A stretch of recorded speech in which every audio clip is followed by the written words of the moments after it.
Good afternoon, good afternoon, good afternoon, everybody. How you doing? Welcome to Monday's interview. Nadine Ness. I'm looking forward to this one. It's going to be a rough one because the subject matter is going to be a tough one. It's about helping our children, saving our children. So hopefully you don't have any around for this particular episode. And I see you're there. Now, just so you know, Nadine, you got about 5 minutes. You got about 5 minutes. You got some time. I'm going to do my little intro here, say hi to the chat. But you got some time. I can see you. And I know she's rushing there, getting everything ready. So thank you so much. Good afternoon, Diane.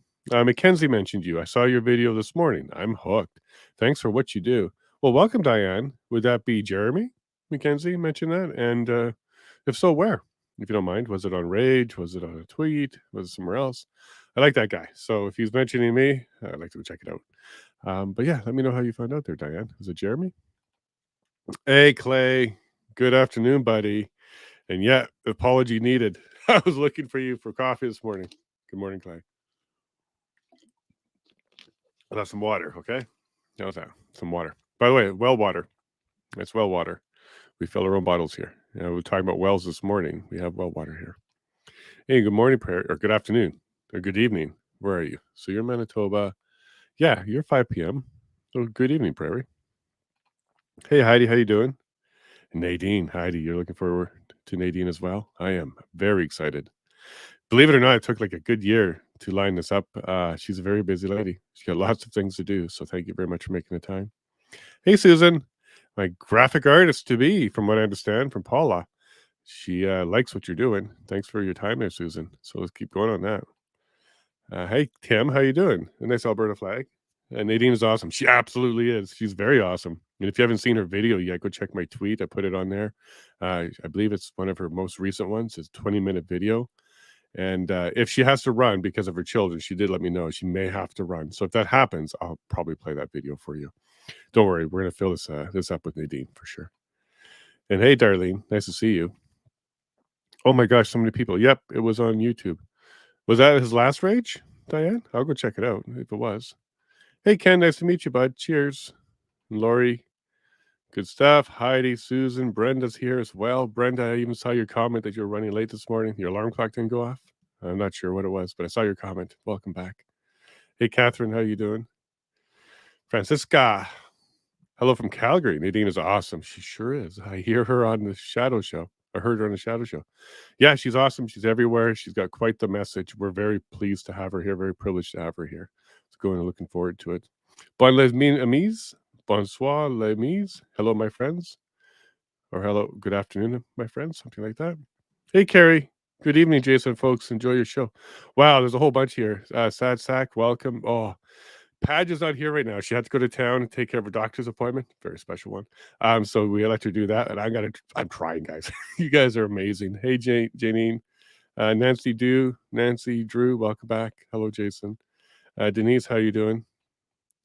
Not on Rumble. What do you mean not on Rumble? I'm on Rumble. I see there 36 people.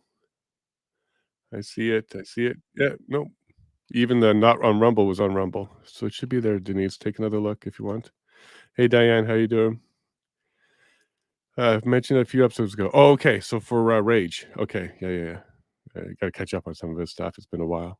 Hey, Julia, nice to see you. Hey, Susan, nice to see you. Please share this out. Please. Yeah, Susan, go ahead and get this out. Anita, I love listening to you every day from PRGO, Prince George, BC. Got there, Anita. I got there. Prince George, BC. Nice to see you. Evelyn, hello. Nice to see you too. And the Sad Sack as well. Wow, that's a lot in the chat. You guys are great. Happy to see it grow on YouTube, Facebook, Rumble, Twitter even. It's growing very, very good. Thank you all very much. So without further ado, if she's ready, as soon as she gives me a thumbs up, we'll bring her on. I'm not going to make her embarrassed. Oh, wait, there we go. We got her. Oh, we got her. How you doing, Nadine? And you might be muted. There you go. Can you hear me now? I can hear you now. Okay, nice. Is it clear? It's very clear, actually. Yes. Okay, good. As you're saying, I think she's ready. I'm like putting lipstick on. I saw that. I was trying to go fast. I was. It's funny too because you said 4 o'clock, and I was timing everything, and I had to go pick up my son at daycare before. And we're like rushing home, and I'm like, I'm gonna have like 3 minutes to spare. And it turns out I didn't have 3 minutes to spare. No, So you were sorry, I came doing it. at 4. Oh, thank you for being here. That's the most important part for us. So thank you for being here. And Hannah's asking, is this going to be YouTube safe? Hannah, we're going to find out. We're going to find out maybe the hard way. Well, yeah, I think it will be. I don't think it'll get you suspended. I'm very careful with how I say things, and I know the kind of things that get people canceled. So I think it'll Okay. be. Yeah. Well, we'll find out the hard way because I'm on 2 strikes right now. So one more. That's it. Oh, you are? Okay, I'll be very careful. No problem. No So problem. so no misgendering. Of individual people? I don't know. We'll see. Yeah. We'll see. Mhm. We'll have a good time, whatever it is. Yeah, we've run into it a bit about medical misinformation, and we didn't actually say anything, but we were being targeted by some people. That's all it takes, I Oh, guess. yeah. It's funny because there's less and less places where we can have free speech, and we're constantly, even on Twitter, like, I don't know if you remember back in January, my account was permanently banned, and I hadn't broken any rules. It's just there was like a coordinated mass Yep. reporting of my account, and it Mhm. had triggered it, which even when I kind of have a contact at Twitter, and when I kind of found out, it turns out, like, yeah, you didn't break any rules. They were just reporting every post that I was making, to the point where it triggered an automatic permanent ban, which is Wow. kind of scary that it can even go to that point. So that's why I like the block option that Twitter has. I know they're talking about removing it, but I Yeah, was imagine kind if of, you do. well, that's what they were saying. And like, I remember at the time, I didn't have many people block, unless it was people who threatened or like directly insult and stuff. You can disagree whatever you want, but when it's a direct insult, we can't have a respectful conversation, I'm not going to keep letting you harass my followers. Mhm. But after that incident, they kind of pointed me to who was doing it. So I went and blocked a few accounts and their followers. So I have about 300 people blocked. But yeah, we'll see if they reverse that, what that's going to do for free speech. It's Yeah. gonna be a mess, to be honest with you. I Yeah. only rarely block. I block abuse. When it gets to the level of Yeah. abuse, yeah, that's where we draw that line. Critiques, I'm Yeah. fine with. In fact, I actually Mhm. respond quite well to critiques, but unnecessary abuse or even directed abuse, we don't need that. Oh, Yeah. somebody's pushing Yeah. buttons now. Hey, Ali, are you doing the buttons? Cool. All right, I gotta get used to that. I was expecting my wife to do that, and she's not here today. So it's kind of spooky. So Nadine, thank you. It took about a year to get you on here. I kind of been bugging in the background and say, "Hey, look, I like you. I want to talk to you." At the beginning, it was just because you had a really great presence online. But as the year went on, you became quite the advocate and quite the fighter. Mhm. So I'm really pleased that you were able to reach out at one point recently and say, "Hey, I may have some time, so let's try and figure this Yeah. out." I appreciate that. Yeah. It's funny when you reached out to me, like way back when, I wasn't sure who you are. And Yeah. with the current, like, the cancel culture by association, it's one of those, like, it's not that I didn't want to come on your show, but you never know what they're going to use to try to discredit your organization, or the work that you do. And I'm like, this work is just too important to risk. Mhm. But then I got to know you more and stuff, and I'm like, okay, yeah, he's a safe one. Although I've been on a few kind of controversial shows now, but I think I realize we just need to stop being afraid to say what we have to say. And if they Yep. want to try to cancel us, go ahead. But it's not going to make me silent. It's not going to make me stop talking about what's actually happening and speaking truth. So, but yeah, it's kind of funny you say that. You're calling me out. Maybe a little bit. Not in a bad way. Nadine, help me out here. My son is walking down the path. He shouldn't be there. I need like a minute to go get him. Can you introduce Sure. yourself to everybody? Yeah. So I'll talk about our organization. So I'm Nadine Ness. I'll try to talk to the camera. Sorry, I realize I'm looking down, but since Jason's not there, I'm Nadine Ness. I am a former police officer. I used to be an RCMP officer. I did that for about 7 years, and then I medically retired from the force. Some people kind of know my story. I used to have a fainting condition that could be ignited by fight or flight, so not really a good combination for being a police officer. So anyways, God was kind of shutting that door, and yeah, I didn't really know what I was going to do. I have a wonderful husband who's super supportive, and he's a doctor, so a family physician. And it's funny, when I left the force, I was asking, I hope it's okay, I'm going to talk a little bit about my faith because that's what guides what I do. But when I left the force, I remember God was closing that door. And I asked him, so what's now? So this would have been way before COVID. I think it was in 2018, if I'm not getting my dates confused. And so he shut that door, and I said, what's next? And he said, there's a battle coming that you're going to be at the forefront of it. And so I'm like, okay, what battle? What do I need to do? Do I need to go to law school? Do I need to? So I was trying to prepare for what to do. And he said, everything that has happened to you, everything in your life is to prepare you for what's to come. And whatever you're not prepared, I will equip you with. So this kind of funny. And then COVID happens, and like a lot of people, I think the first few weeks. Sorry, Jason, I hope it's okay. I I'm was just listening gonna to you. go. Yeah, Okay, especially about okay. faith. Yeah. I'm going to go into kind of how we came to being the position we are. So Thank you. COVID came, and like a lot of people, we really kind of swallowed it. I think we were kind of all living in fear. I was thinking, oh my gosh, my husband's going to catch this. He's going to die. He's going to get my kids. So that was like the first fear, that while you're seeing what's happening in China. And then we started seeing that what was actually happening out in the real world wasn't matching what we were hearing on TV, that kind of fear motivated mainstream media, I would say. And then, so we didn't take like a hard stance at first. It's not that we weren't noticing. I think we just, everyone has their like line in the sand, or the thing Hmm. that's just too far. And ours wasn't at first like the lockdowns. I can't even say we were like fully against it. We didn't really agree it was the right solution, but we weren't ready to kind of take a stance then. But what happened was, the school had implemented all these changes. So the first year the COVID came in the school, it really affected my daughter. And How old is my she? daughter, she was 11 at the time. Okay. So my daughter was diagnosed. It's funny, she's cured now, but at the time she had severe anxiety and OCD, and she was heavily medicated. And everything we had taught her not to worry about, now COVID was making it way worse. And by the end of the school year, sorry, I've got bandages. I went biking and I fell. So my I'm hands are sorry. all raw. So I'm sorry if you see my hands wondering what happened. I had a hard fall yesterday, and it's still fun. But yeah, at the end of the school year, she was deemed medium to high risk for suicide. And that was at 11 years old. Oh, And wow. so summer came, we really worked through everything with her.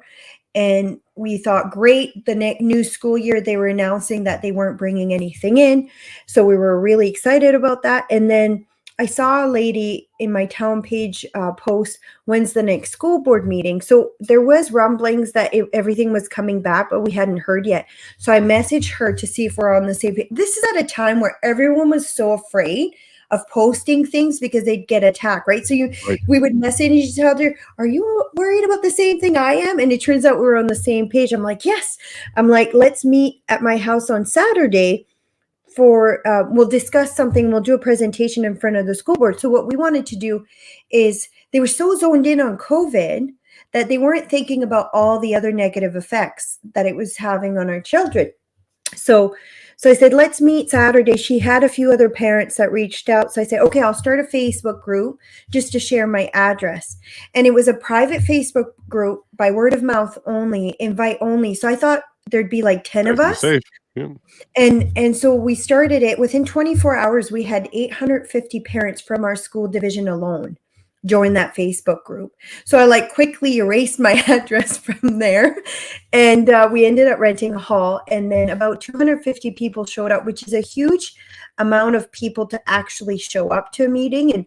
And that's where our core board group kind of was founded, that became Unified Grassroots. So Okay. at first we were Grassroots Concerned Parents. That was the name of our group. And because my husband was a doctor, a lot of people started messaging me, other doctors, nurses, saying, hey, do you know of any other doctors, nurses that are worried? And so we became like kind of the hub for the doctors in the province. So we ended up starting a group for doctors, a group for lawyers, a group for teachers. So we started all these signal groups where people would come together within their profession and kind of fight their unions together. That's why Saskatchewan was so effective at winning a lot of grounds where the vaccine wasn't mandated. Like, for example, Nutrien mining, they had mandated the vaccine where there was no test option. And we ended up uniting all of the miners, the vaccinated and the unvaccinated. We did this campaign called We Stand for All, where all the miners had stickers on their helmet. So there was like this massive uprising from the workers. And then we ended up changing it so they got a test option. So, and with all our work with the province too, from the get-go, we were very effective at swaying policy. But it wasn't like us, it's just we had dedicated workers. Is your son need if you have to go, I can keep talking. I'm okay. Keep going. I got him. Okay. Yeah, We had dedicated teams like calling their MLAs, and we didn't just say call and email, go and meet with them in person. So it really worked well too when you have professionals like teachers, lawyers and stuff contacting MLA. So I think that's why we were quite effective. But anyways, so I think God had a purpose for that specific organization. And I used to think, it was for COVID and for effective change. But I honestly think it was being built for the battle that we're having right now. Because the same people who are concerned about this coming into our schools, like the COVID stuff, are the same people that are concerned about the other ideologies coming into our schools.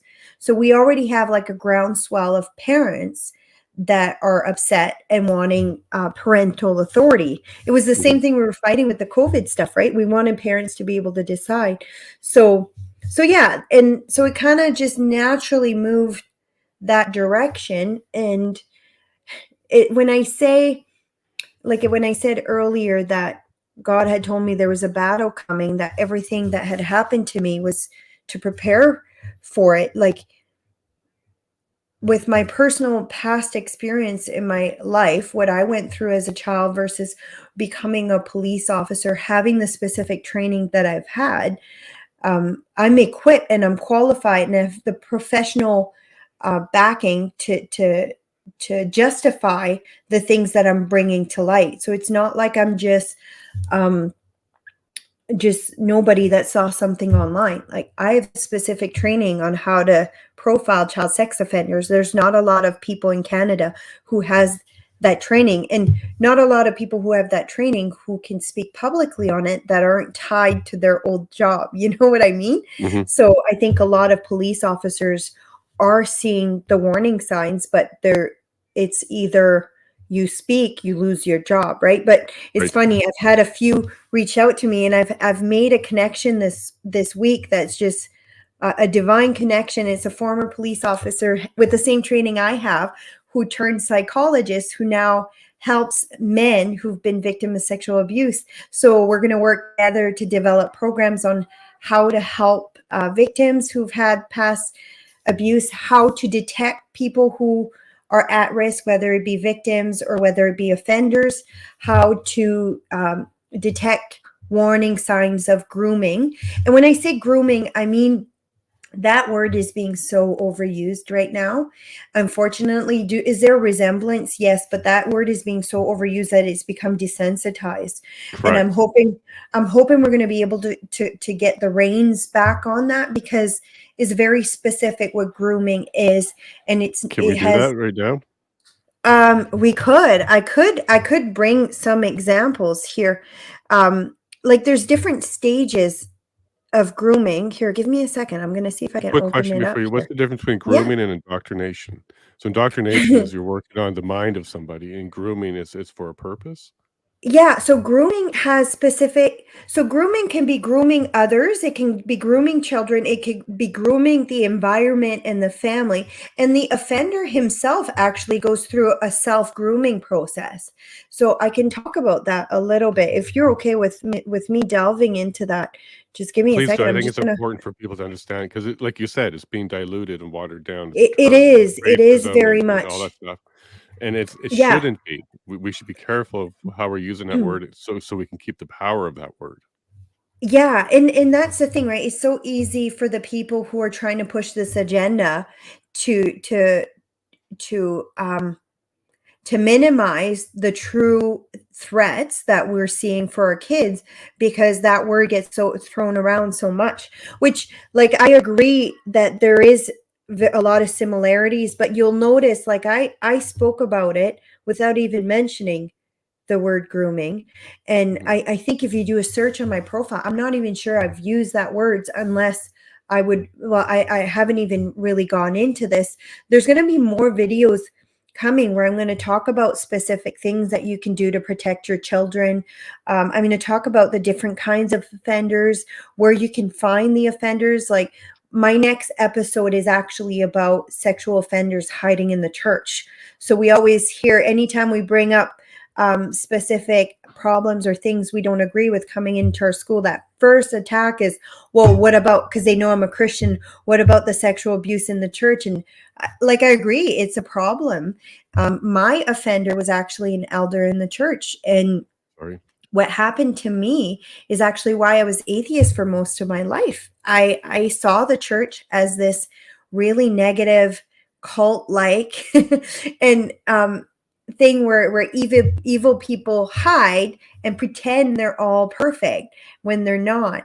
So it was just kind of funny. I had to kind of come to this awakening in a way when God came into my life and showed himself to me to, well, okay, well, I had this reality. Now I know you're real because I've actually experienced the presence of God. So now how do I put the two together? So it's something that I've kind of been working on. But anyways, they hide everywhere, but the Hmm. church is a specific place where it's so easy to hide because of the culture of the church, the culture of Christians, to be forgiving, to being Yep. loving, to offer grace. And there's almost like a naivety to it because the church doesn't like to talk about sex. They don't like to talk about sexual sin. And I think that's a problem the church has. Um, are you a Christian, Jason? Roman Catholic. Okay, so you're okay with me talking about this? 100%. I In hope fact, that's I'm okay. gonna I'll be relating to this shortly because I'm an usher at my church and we're dealing with an issue right now, and it's Oh, sad. so Sad. yeah, so one of the things that we're hoping to offer while we bring this is we don't want to just point to the problem. We want to offer concrete solution on how to deal with, okay, well, what if you have a sex offender in your church? How do you deal with it? Well, sweeping it under the rug is about the worst thing you can do, not Yep. only for the victim, but everyone else in the church that knows. That pushes them away from the body. And it's like that, it said, so one of the things I need to work on is memorizing scripture. God's kind of convicted me, but the lost sheep, the one out of the 99 that goes away, it pushes that one out of the 99 away. And not only does it push them away, now they become kind of disciple for the opposite. So they become disciples where they'll convince people to never step into a church. They'll convince people that Jesus is bad. So it does so much damage to the body and to society. So not just to that specific victim, but anyone else that have seen it. And not just that, then that person stays in the environment to re-offend. I have not seen yet, and I know God can do miracles, but I have yet to see someone who was a sex offender, a child sex offenders, not become to a point where they're not a risk anymore. And I think um, so churches don't know how to deal with that. Well, I know there is scripture when you have someone like that. There is actually scripture of kicking them out of the church. the victim's going to leave if you keep them in the church. Correct. And And people that so, know they are comfortable with it too. yeah, so kicking them out so that you can, it doesn't mean you're not going to deal with them. It doesn't mean that, and I'm going to see if I can find the scripture if you go talking later. I had it written down, but I have my paper downstairs. But it doesn't mean you're not going to continue helping them, because they still have, like, you deal with the sin, not the sinner. But this is one of those situations you need to protect your congregation. And I'll find out what it is. I don't like telling this is in the Bible and not backing it up, but I'll find out, and then I'll write it in the comments if there's somewhere to write it in the comments. But so that's the first thing. And then you deal with them to see, are they repentant? Are they gonna try to change? And there are programs out there to dealing with sexual addiction. So one of the really good ones that I've come across is called Soul Refiner, which it deals with any type of sexual addiction. So whether it's porn, it can be for anything, infidelity. So that's one of the programs that I've seen. It's a 10-week program that you can do with your congregation. I actually believe anyone who gets in leadership position in a church should have to do that program. Yeah. And I don't think people realize, we as a body of Christ or believers, we're held to higher standard than the word.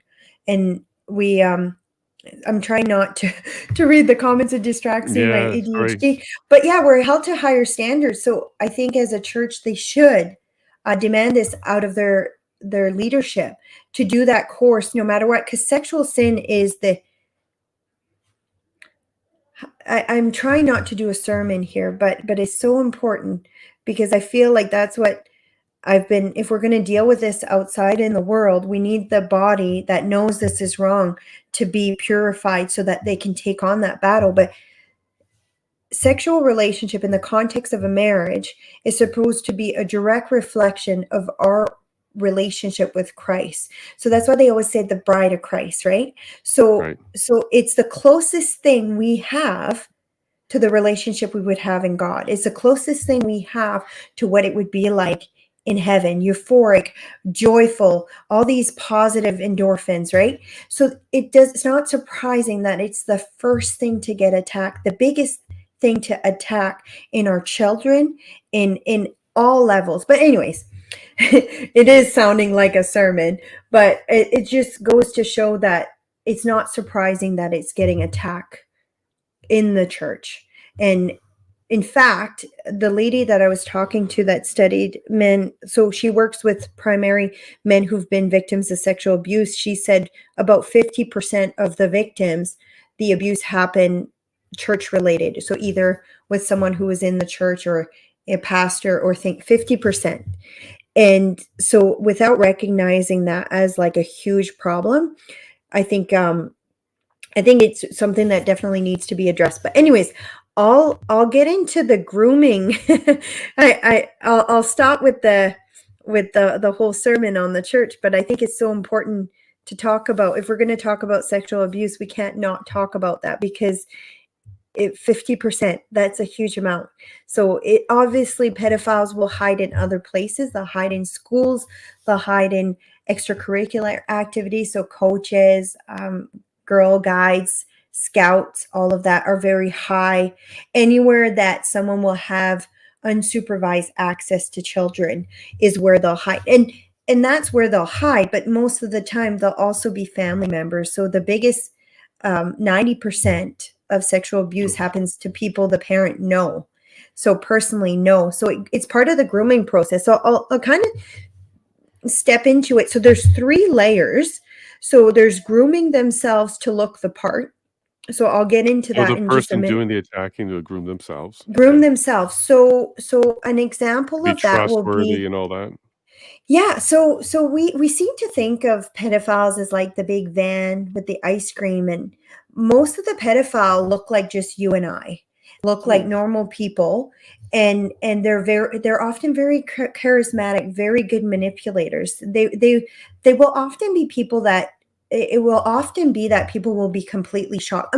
I'm sure there are some that gives you the creeps that you always know, but the majority of it will be people that you're kind of shocked that they're a sex offender, because they become so good at grooming themselves.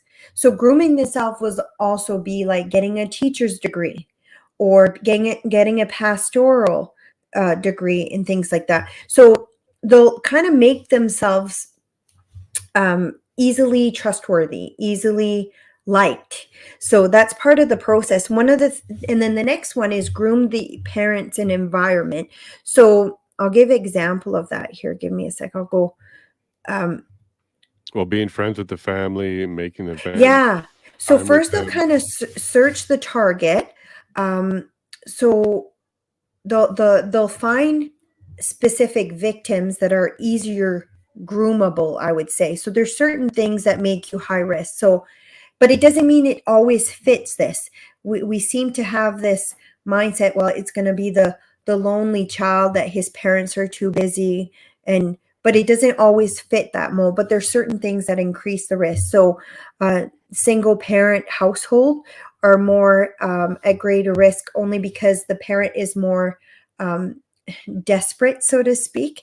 They need more help from the outside world. So often someone will come and be like, oh yeah, I'll watch your kid. And they'll be like that kind of assistance. And like I said, it's not saying if you're a single parent, you're at increased risk. These are just things that we've noticed kind of studying it, are certain things that make a child a bigger target. So someone who has strained relationship, that doesn't really have a parent they feel comfortable with. So it's so much easier for like a groomer or an offender to come in and offer like fill the void that the child has.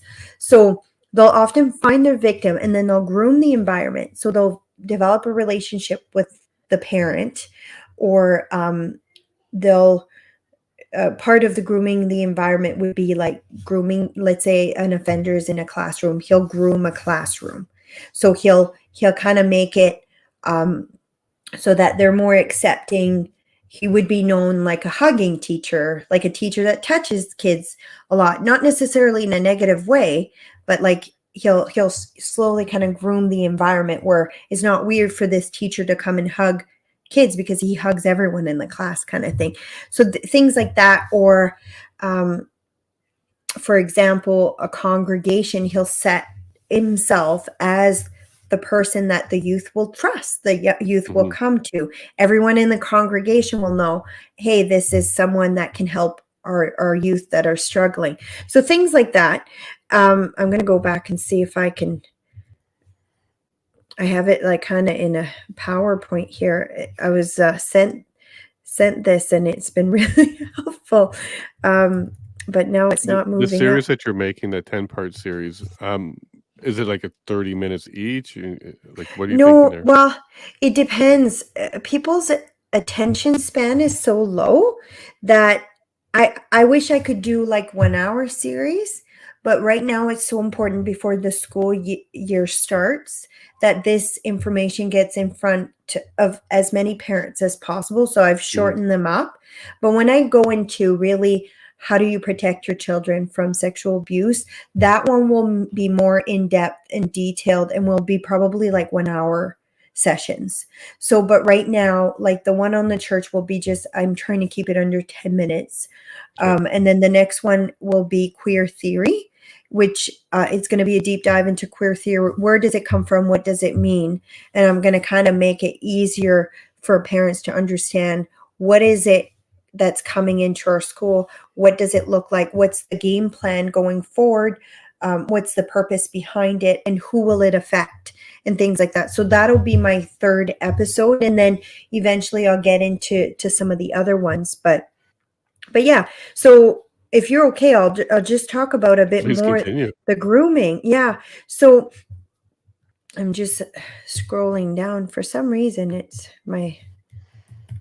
There you go. So yeah, so the offender will groom himself. He'll find a target. He'll groom the parents, and then he becomes attentive to the child's needs. So he'll fill certain void that child has. So if that child lacks confidence, let's say in sports, you'll see him really work with that child, building up that child. He'll offer the child what they're missing in their life. So I always call it like an empty cup situation. Like when when I was a police officer, I dealt with a lot of youth, and the youth that were often kind of into crime, I would consider them like empty cup youth. So they have so many needs that aren't being filled at home or in their surrounding in their life. So they'll find whatever they can to fill that cup. And often Mm-hmm. it'll be drug or gangs or crime or things, anything to kind of fill that cup. So groomers or pedophiles will look to see, okay, that child has a very empty cup, so he's a perfect target, and then he'll fill all of those needs. So that's things like, I'll be your friend. So you Mm-hmm. know how they always kind of accuse like Jeffrey Marsh of being a groomer. Well, he preys on the vulnerability of children who are struggling with gender identity, and he fills that void. I'll be your friend. If you don't have parents that are accepting, I'll fill that void. Join this group chat, this private group chat where we can talk without no one seeing. So that's definitely like grooming behavior. So that's one of the stages I call.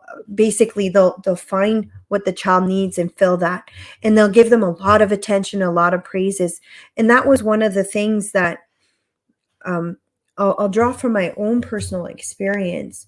See, the guy who molested me, um, his wife ran a daycare, and I loved her, and she was awesome. She was like the mom I didn't have.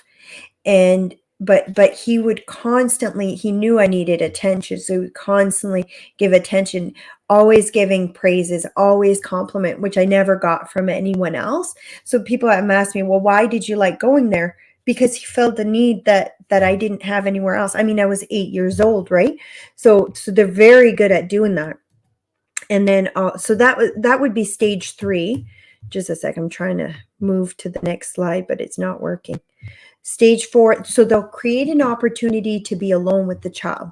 So this is a huge warning flag for parents. If you have someone who's trying to be alone with your child, and like offering things, well, oh, you're going on vacation, I'll watch your kid Right. for a week, that should be a huge warning flag. Like me as a parent, um, that's one of the rules that I have for my kids. They don't have overnighters, even if it's with family.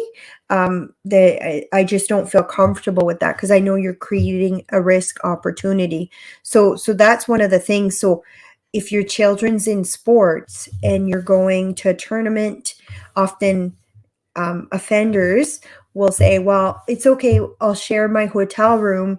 You don't have to come this weekend. You can stay back if you can't afford the hotel.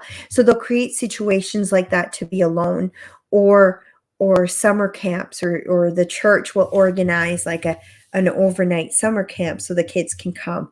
Things like that. So that's like, to me, I'm going to sound like a paranoid parent. I am a paranoid parent. I don't want what happened to me to happen to my kids. And if Right. that means they don't get an overnight somewhere, they don't get an overnight somewhere.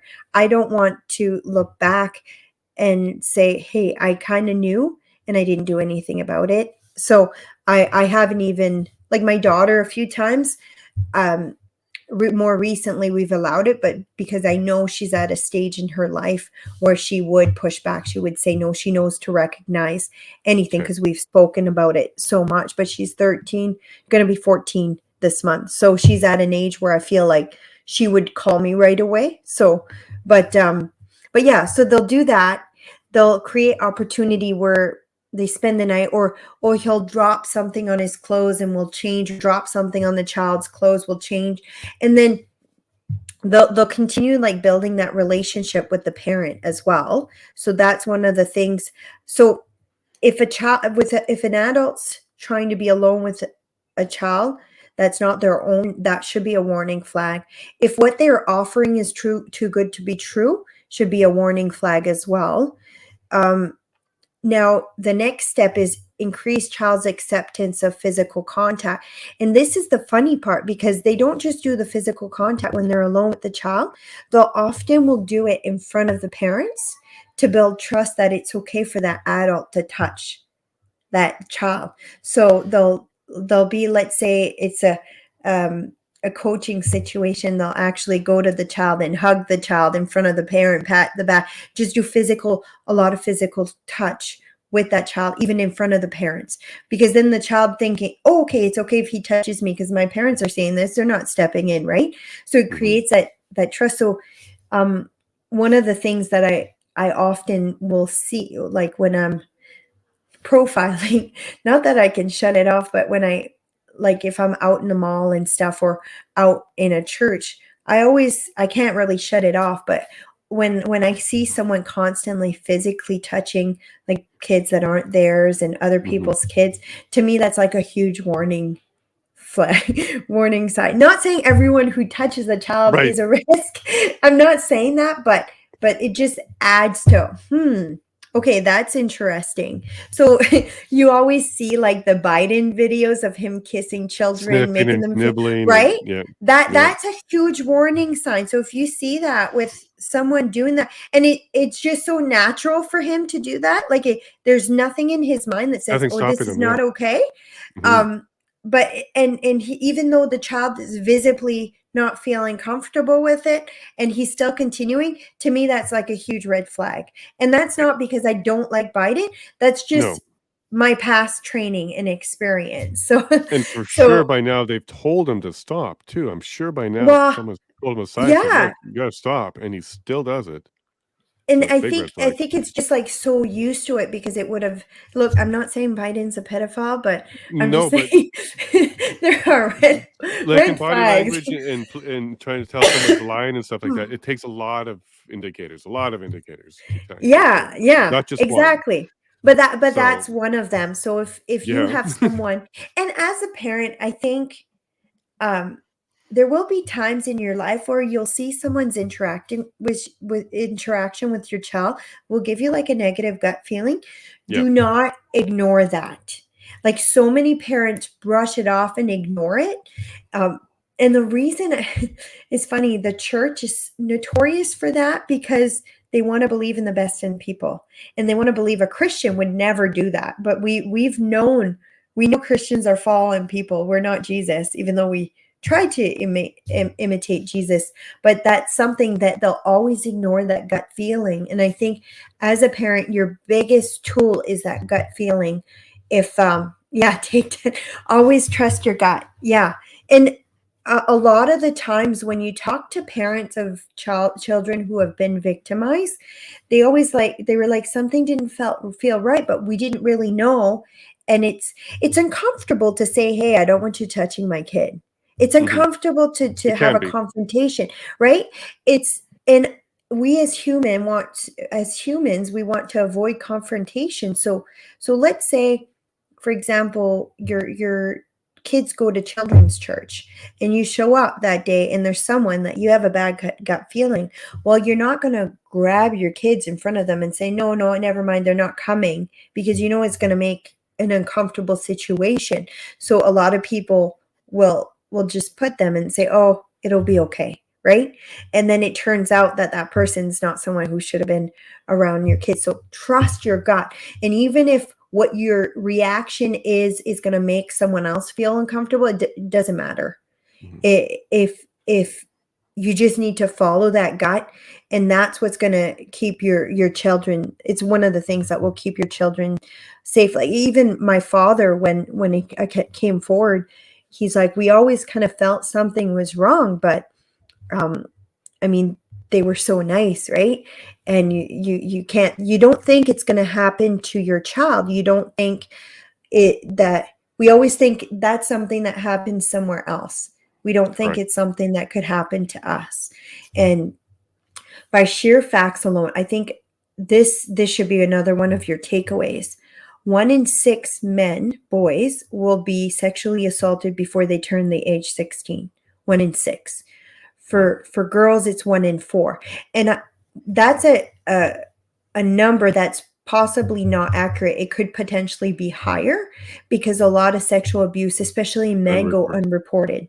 Yeah. Mm. And it's funny, I meet men all the time because I'm so open. I will have men that will open up to me, but they've never opened up to anyone else in the past. And the thing is, there's so much guilt and shame, especially when it comes to men. We need to create a different society that doesn't shame, doesn't guilt.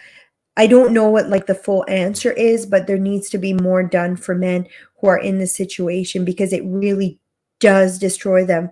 And when it, as someone who got justice, so for me, he was charged, he was convicted, and it justified that what I knew was wrong was actually wrong. And it offered a form of healing, because he was the bad guy, I was a victim, right? And And everybody often, believes you. yeah, well, they didn't at first, actually. Now they do, though, after So, conviction.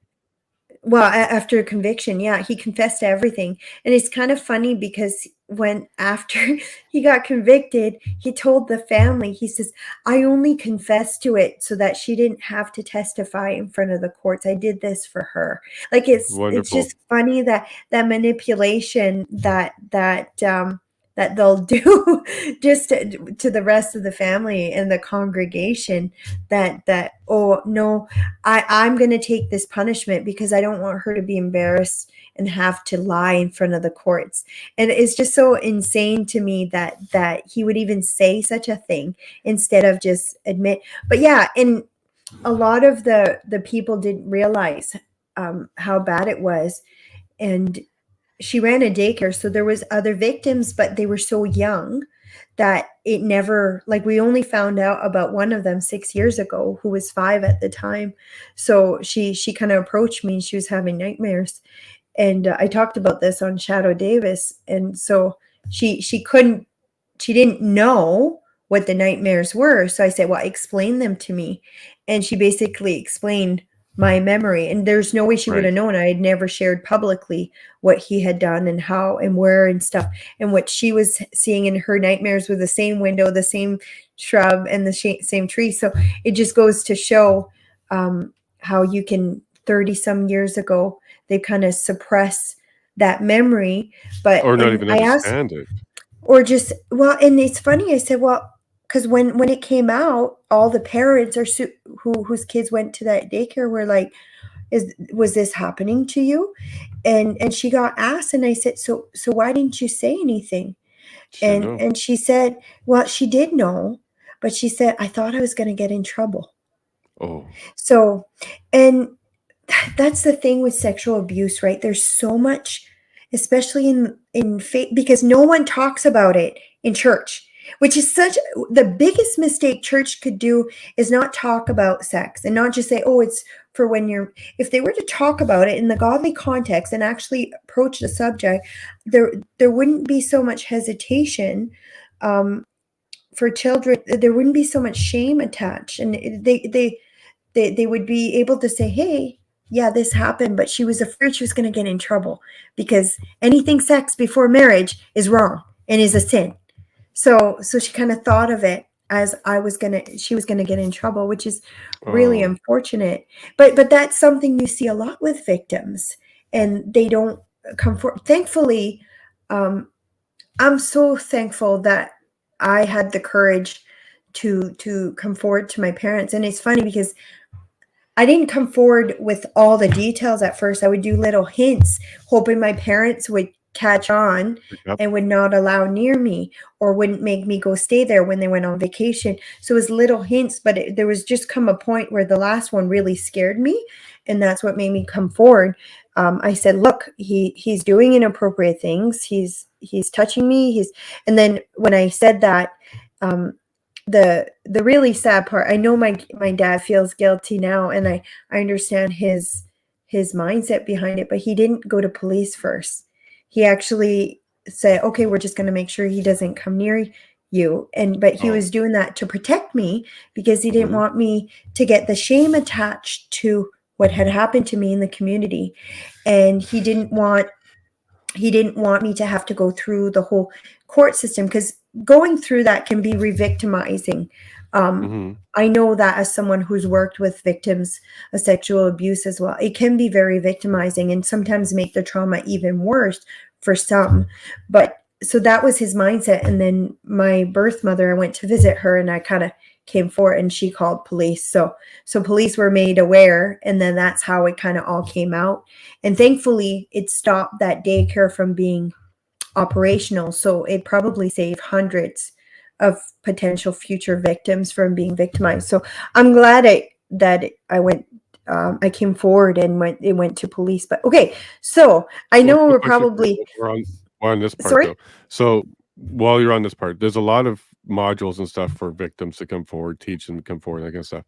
Are you going to do stuff for parents, guardians, know the signs, make it on how comfortable to for them? support your children. Yeah. So part Yeah. of the So things for I'm gonna example, like your dad's situation wouldn't happen because he would be more aware. you would have been more aware of what can be done. So I think we need to do an educational piece for parents and Mhm. and people who take care of these children on how to create an environment too that a child will feel comfortable. So some of the things that could be is teaching a child about good touch, bad touch, secret touches, things like that. So you can teach a child preventative measures for sexual abuse without actually sexualizing the children. It's funny because when that thing happened in Lumsden, they're like, well, if you take sex ed out of the schools, that more children will be abused. There's ways of teaching children on how to recognize a risk or sexual abuse without actually sexualizing those children, which I think Aaron Marin would be a perfect example of legislation that does that. So we're gonna, if you don't know what Aaron Marin is, she was a victim in the States, a victim of sexual abuse Oh, this is Aaron's that law you were talking about in your yeah, video. Aaron's Law. Yeah. Yeah. So we're gonna try to work on a program that we could lobby to have implemented in Canada, which would be mandatory education for teachers and anyone who works with children, and what it would be to an age appropriate type of teaching that would be implemented into the not the sex, the health curriculum at every level. But again, it teaches ways how to protect your body. It teaches consent at a very age appropriate level without actually sexualizing the children.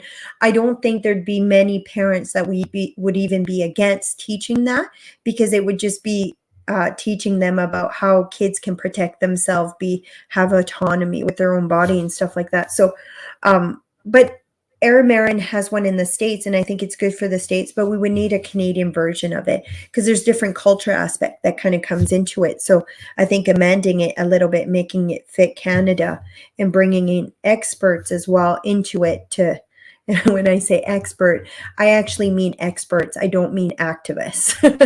So Right. we're seeing a lot of times when you hear the word experts, it's actually activists that come in and try to implement you. So that's one of the things that would be really good. And they also have like programs and resources for parents as well through Aaron Marin.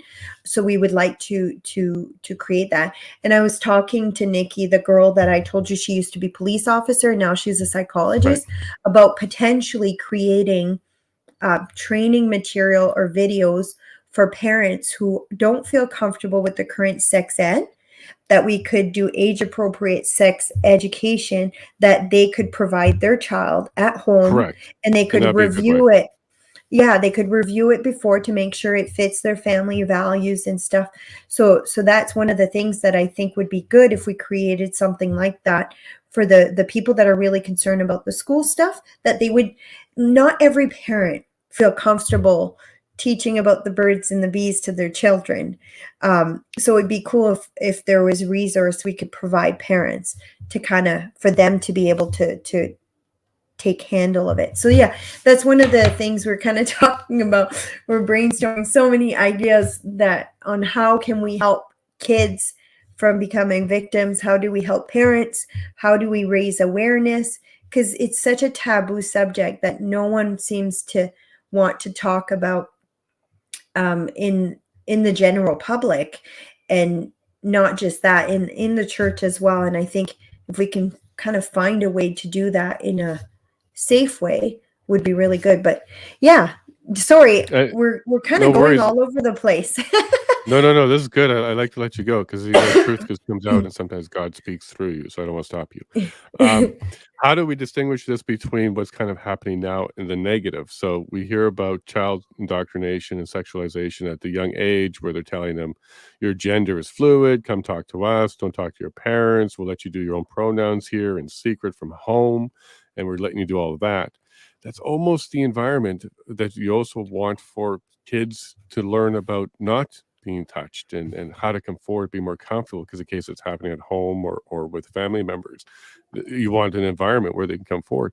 So this is why it's going to be very difficult for all parents, because if Mhm. we develop a safe space for children to talk about things that may be happening to them, it's one step away from indoctrination on gender and other things too, or being abused in that way. Um, Mhm. it's going to be a touchy subject because there's a lot of parents who are pushing against school-led sexualization conversations with the young. However, that's also what we're talking about here, because there needs to be some Mhm. sort of age-appropriate type. So how do we find that balance between accepting Yeah. and it being a It bad thing too? and it could also be twisted and used for the other side, like, we're seeing that happen so much, Right, right? because that's happening now. Because I'm fine with a Yeah. safe spot where the kid says something to a proper person, but sometimes that proper person ain't so proper. And they're No. trying to get gender, and they're trying to get other things going on. Mhm. And, like, the whole keeping secrets from parents, like, you're seeing that a lot with the gender Yeah. stuff, right? Your parents can't be trusted, or Well, if the your abuse is parents. coming from your parent, Mhm. like, that's also part of that, like, Yeah, or if it's coming from home. I don't know, like, what the exact answer is, but like I said, you don't need to sexualize children to be able to teach them how, if something doesn't feel right in their gut, what's happening, you can talk about it, right? Like, that's one thing. When I was being abused, I was 8, it was between 8 and 10, give or take. Like, I don't know the exact date. I could go back probably and verify, but um, even though I didn't know what sex was, no one had taught me about sex at that point. Mhm. Um, you're 8 years old. I knew in my gut, even though this is the thing, your body responds by arousal, whether you want it to or not. And there's this connection in your mind that if it's arousing, it's good, which it doesn't mean it's good, but your brain kind of makes you think because you're getting aroused. Somebody can get raped, violently raped, and their body can still react in arousal.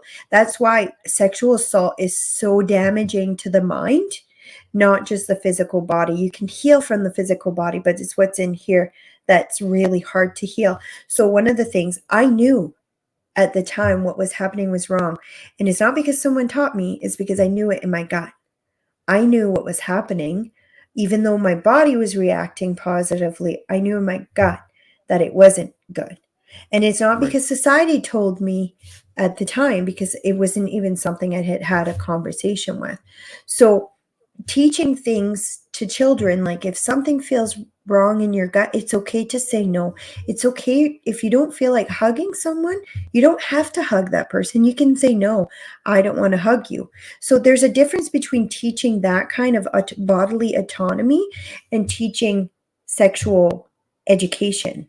And people like to put the two together, but I honestly believe um, teaching things that eliminate the risk and helps detect sexual abuse doesn't necessarily have to be teaching sexual education, but they Right. often will want to link You it need personal together because safety.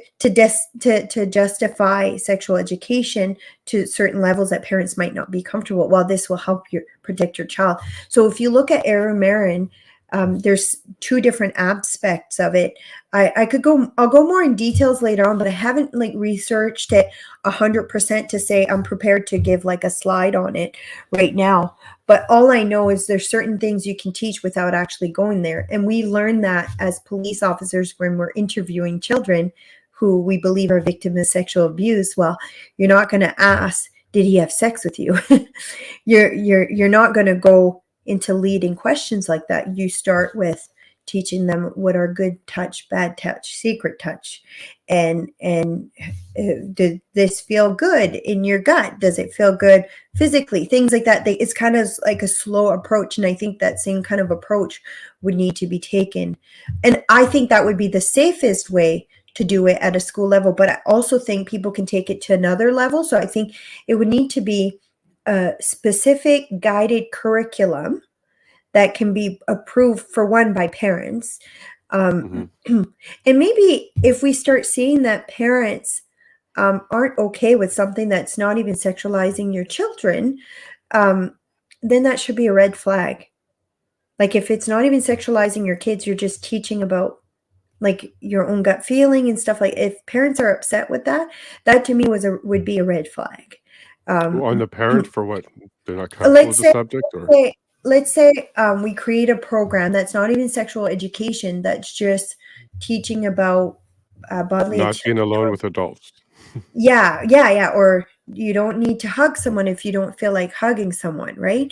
Like no touch stranger, something like that. We don't have to Yeah, talk yeah, about just why, something just no very touch. general that's not even sexualized. And if parents were to have issues with that, to me, that would raise red flags that they potentially could be abusing their kids. But I'm just brainstorming right now. I'm not saying I have all the answers. All I know is it'd be good to have something implemented. Well, one of the things about Aaron Marin is not even what you teach your children, it's what you teach the teacher. So it would be like one of the training is a training class for teachers to recognize the signs of sexual abuse. So let's say you have a kid that's always normal, and then all of a sudden there's a 180 degree. He doesn't want to play with friends anymore. He's starting to urinate in his pants again when he like is 8, 9, 10 years old, or even pooping his pants. Like those are all warning signs that teacher might not recognize, but if they're trained on certain things to recognize, or if that child is saying inappropriate things past their sexual age Maturity level. appropriate knowledge, that's a warning sign. Or if they start touching other kids inappropriately, that's a huge warning sign. So part of that Aaron Marin legislation is actually teaching teachers on how to recognize the warning signs, to see if it's something that could be brought forward. So yeah, I don't know what all the answers are. I think, and I don't think I'm the right person to decide that this is what everyone should do. I would be the kind of person that would be one seat at the table, but I think there needs to be so many different kinds of people that's sitting at the table so that a middle ground program can be created for people of all environments. And that includes LGBTQ as well. They need a seat at that table as well. And I know some people might disagree, but they have their own lived personal experience that can shape what they would expect for their children as well. So, but yeah, I don't know. Does that answer your question? I think I'm trying to remember what your question was, but I kind of went How we sideways can on help it. parents be Yeah, trained in order to recognize this as yeah, well and be more comfortable and give a space to children to speak. the children. And Yeah, then how to one of twist it so that other places can be in case the parents are the ones doing the abuse. So how to create safe yeah. spaces for that. Yeah, I don't know like what the answers will be, but one of the as a parent, if you're wondering yourself, what could I do to make my child feel more comfortable coming forward?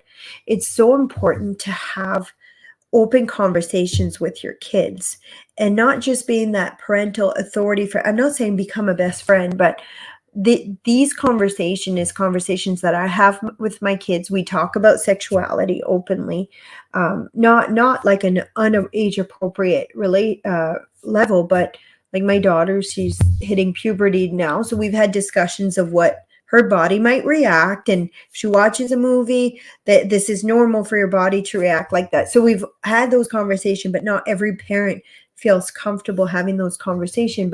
But even just creating an environment where they know if if they come forward to you, that you will believe them, and you will protect them. And so one of the things that I've said to my kids, if someone ever tells you to keep a secret from me, I want to know. And no matter what, I'm not going to put you in trouble. Mhm. You're not going to be in trouble. I If won't be something mad. happens Yep. to you, Yeah, if something happens to you, I won't be mad. And it's one of those things I've always made it a point with my daughter, especially because she's older. The other kids are still so young. Um, no matter what she comes forward to me, I've told her whether she thinks I'm going to be mad or not, I will never react in anger.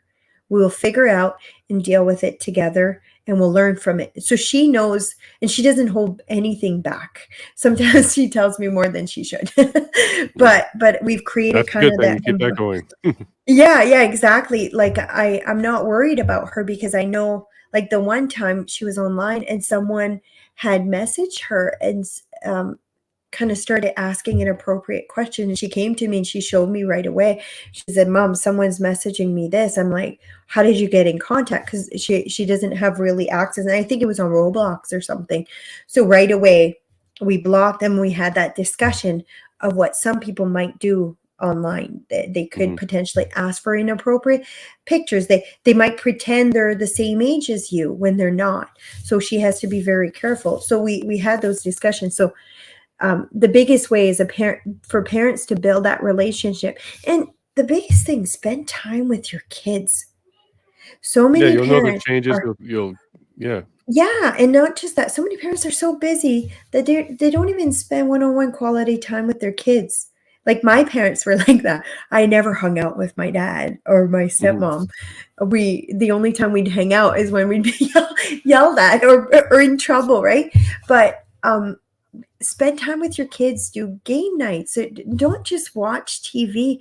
Like we need to come back to a time where families are strong and connected to a level where if anything tries to break that it rings alarm bells in your kids. Like someone says, "Oh, I want you to keep a secret from your parents." They're going to remember all the time they've hung out and they'll be like, "Oh, wait, I like my family." So create an environment where your kids will love you and not hate you. And I know that can be hard sometimes because kids can be trying and testing us and stuff, but it's so important. It's a key thing to keeping your children safe, I think. So yeah. So you touched on a few things which I'm gonna have to get into with you now because you brought up church, you brought up Hmm. uncomfortable gut feelings. Not only 3 weeks ago, we went through this ourselves at our church, Hmm. uh, but it's not a he. Oh, it's a she. That's not It's shocking. not it's not Oh. a it is a very active member with all the children. Nun Oh. herself just came out, active family, everybody's protective, there's prayer circles, they're praying it away. We had to step up as a family and let people know. Now we're very uncomfortable being there. Um, Hmm. we're working through this right now as we speak in our church. But it's not a he, and it's It's a she. absolutely not it's not something you would have expected. Oh, But see, that's it that's a lie that the public has taught you that women aren't a risk. One in I four. know that's not true, just so you Yeah, know. With personal yeah, experience, I know that's not true, but the community has absolutely responded in that way. yeah. Because And it's bothered all of us tremendously. society has made us believe that women don't sexually offend. Mhm. I don't know if it's that mindset that women are more guided by emotions than physical. Not every woman's like that, and a lot of the women offenders are actually guided by emotions too, which was one of the things that we learned. So when I got trained to profile sex offenders, we were told one in four. And you won't see that number very many places. In fact, it's very much minimized. But one in four women, one in four sex offenders, child sex offenders, or pedophiles are women. So, and that number That's a seems shocking to number, to be shock. honest with you. Yeah, we don't hear that.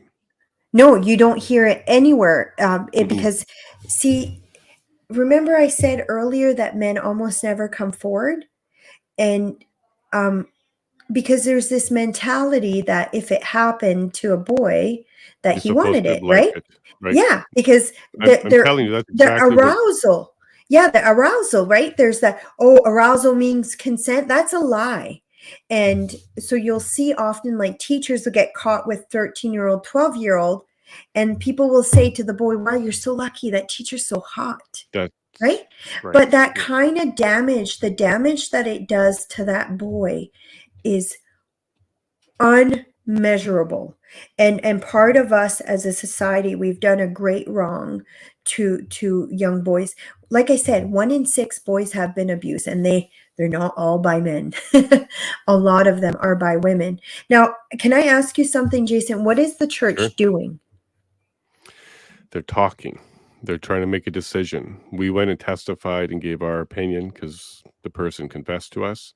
So we took some steps. The police are involved. The church is behind the police, so like not as far along as the police are.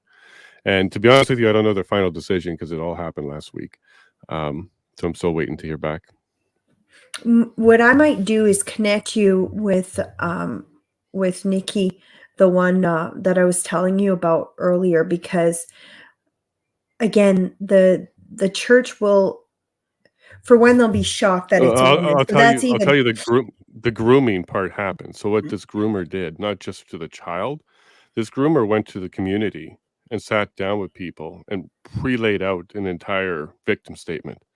So we all, well, not all of us, some of us who understood better, most of them bought that whole grooming that was happening to the community, the church itself, to the point where she created prayer circles and invited certain people to it and groomed the entire church.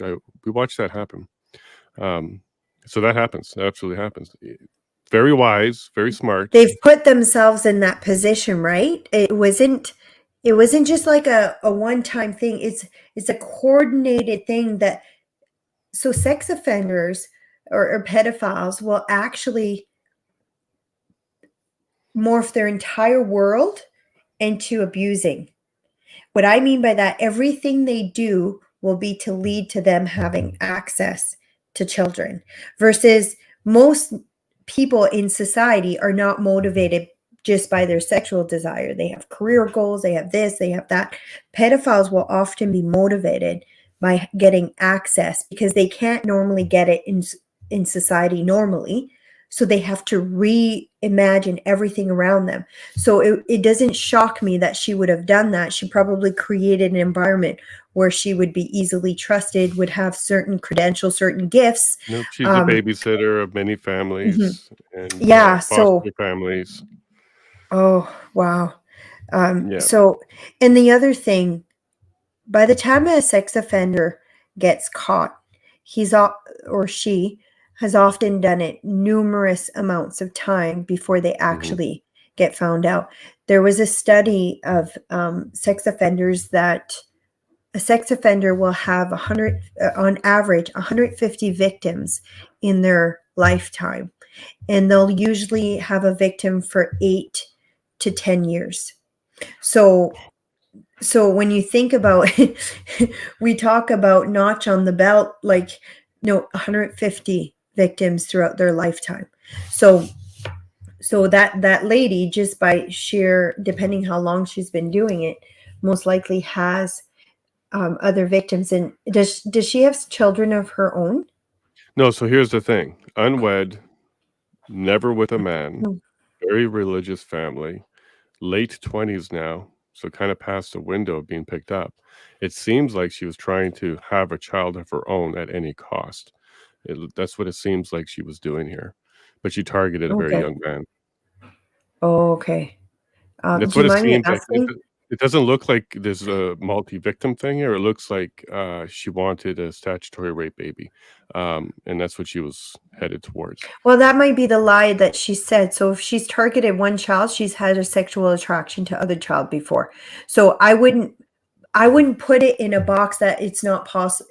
It can't possibly be that No, I'm saying it that can't be she. because I have no idea. But Yeah. this Sex situation, offender. Yeah, one of the things that we were trained about as police officer who investigate crimes is never put a child sex offender in a box, ever. Never think, oh, they won't do that to their own kids. Oh, they won't do that, because they already don't fit in what we consider normal societal role. They already Right. are so outside of that what we think would be possible, we can't even come close to Yeah, you're imagining. using a Yeah. rational mind on an irrational person, which is a very Yeah. Yeah. difficult thing to do.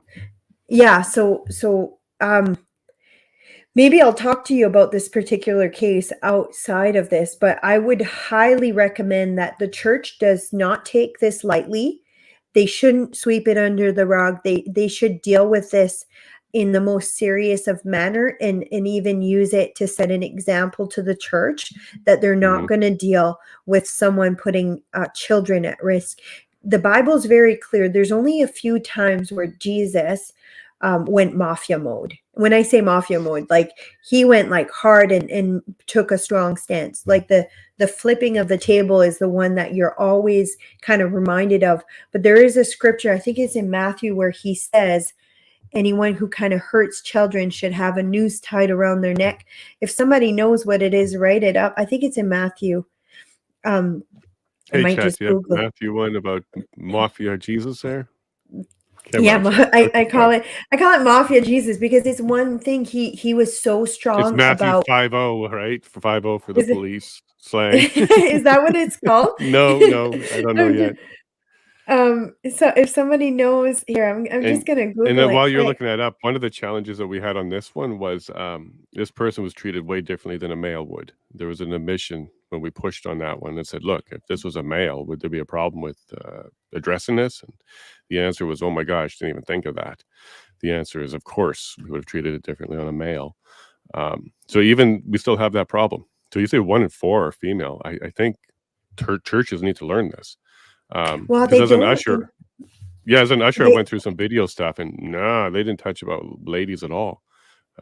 which is unfortunate because Matthew he 18:6. yeah, that's what I'm looking here. I'm just bringing Okay, it up on my phone. you 18 go, six. Clay. You got coffee and Matthew all set up. You go, Clay. Oh, Matthew 18, sorry. 6. 6. But whoever causes the downfall of one of these little ones who believes in me, it would be better for him if a heavy milestone were hung around his neck and he were drowned in the depths of the sea. And Yeah, look at my chat. that's They like got a that one. really strong, that's a really strong That's a death statement by sentence. Jesus. Yeah, Hmm. yeah, yeah. He's saying it's better that you get drowned in the look. I'm not saying murder every pedophile. That's not what I'm saying. Please don't take that out of context. Who's going to be Whoever's upset with you watching. about that one? I want to meet Oh, the there person are. who's upset with you. That's You'd a be flag. surprised.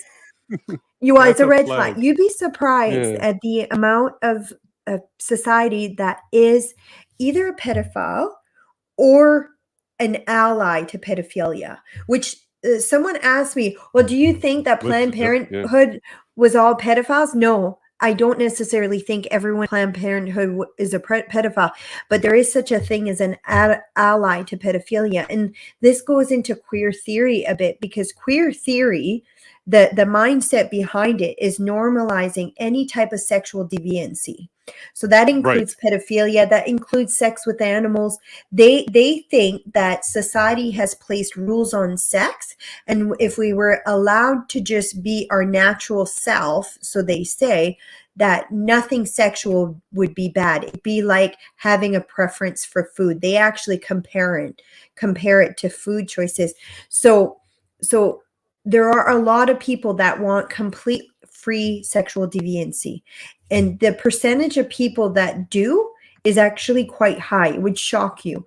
But I Lots remember of shocked me already. Go on. What's the number? well, my trainer has, when we were I asked him, I was so fascinated by all the information that he had, potentially because I had experienced that myself and I wanted to get in the mind of my abuser. It was kind of almost healing a little bit to learn, okay, well, how does a monster like that get created? But I asked him at the end, how much, what's the percentage of society that you think is okay with this? And he gave me a number and I was shocked.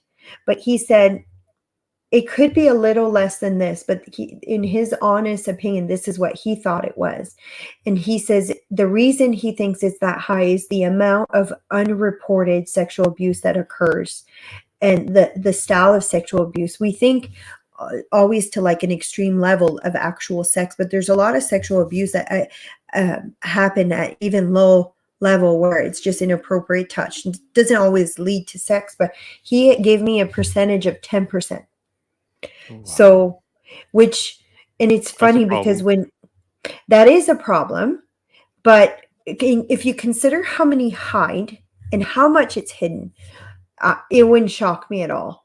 And Okay, we so had in a that you're putting people who kind of accept their own situation as acceptance, like the ones that don't come forward and say it's bad or was bad. Is that part of acceptance as well? well, he had said 10% would offend at one point, Oh, the or would offended spouse. have, Okay, yeah, or would have wow. pedophilia type of thoughts. So where they would also be apologetic or an ally to pedophilia. So, and I mean, that number is extremely high, but if you look at, do you remember like a few months ago, there was a poll that done by Polling Canada on Twitter? Do you remember that one where it says, do you think we should normalize? There was like a question about pro pedophilia, and I think 7% had said, yeah, it should be decriminalized or something ridiculous like that. 7%. And everyone was shocked by that. And I'm thinking, I'm not shocked by that at all because based on the data that I know. But when you think about it for a second, 1 in 6 boys and 1 in 6 girls before they reach the age of 16. That's an extremely high number. Hmm. Extremely high number. So yeah, that number doesn't shock me. I'd rather go in society thinking 10%. That way my mind is always thinking, okay, are you in the 10% or are you in the other 90%? And it just makes, I guess, guides me more into wanting to protect my kids. Hmm. So, but yeah, when you think about it, it is very high, but that's what I was taught. So, but yeah, the 1 in 4, I think your church should be made aware. Would I actually, you're in Alberta, eh? Hmm. Yeah. Yes, So the Nikki girl is in Alberta. I'll get you in touch with her because I think she needs to great. have a strong conversation with that church. So Okay, I she's been have that trying, arranged. yeah, she's been trying to go to churches and teach on sexual abuse in men. Like she wrote a book called Men Too. So it's kind of plays on Me Too. It's like Me Too, but then the Got N you. Yeah, is yeah. pointing down because it's such an unspoken thing, and we really need to do better as a society. There, one of the things that she was talking to me about was so um that just like hit me to my core. She said there's 4 different ways, and this was specifically to men, but I'm sure it applies to women too, but maybe a little bit differently.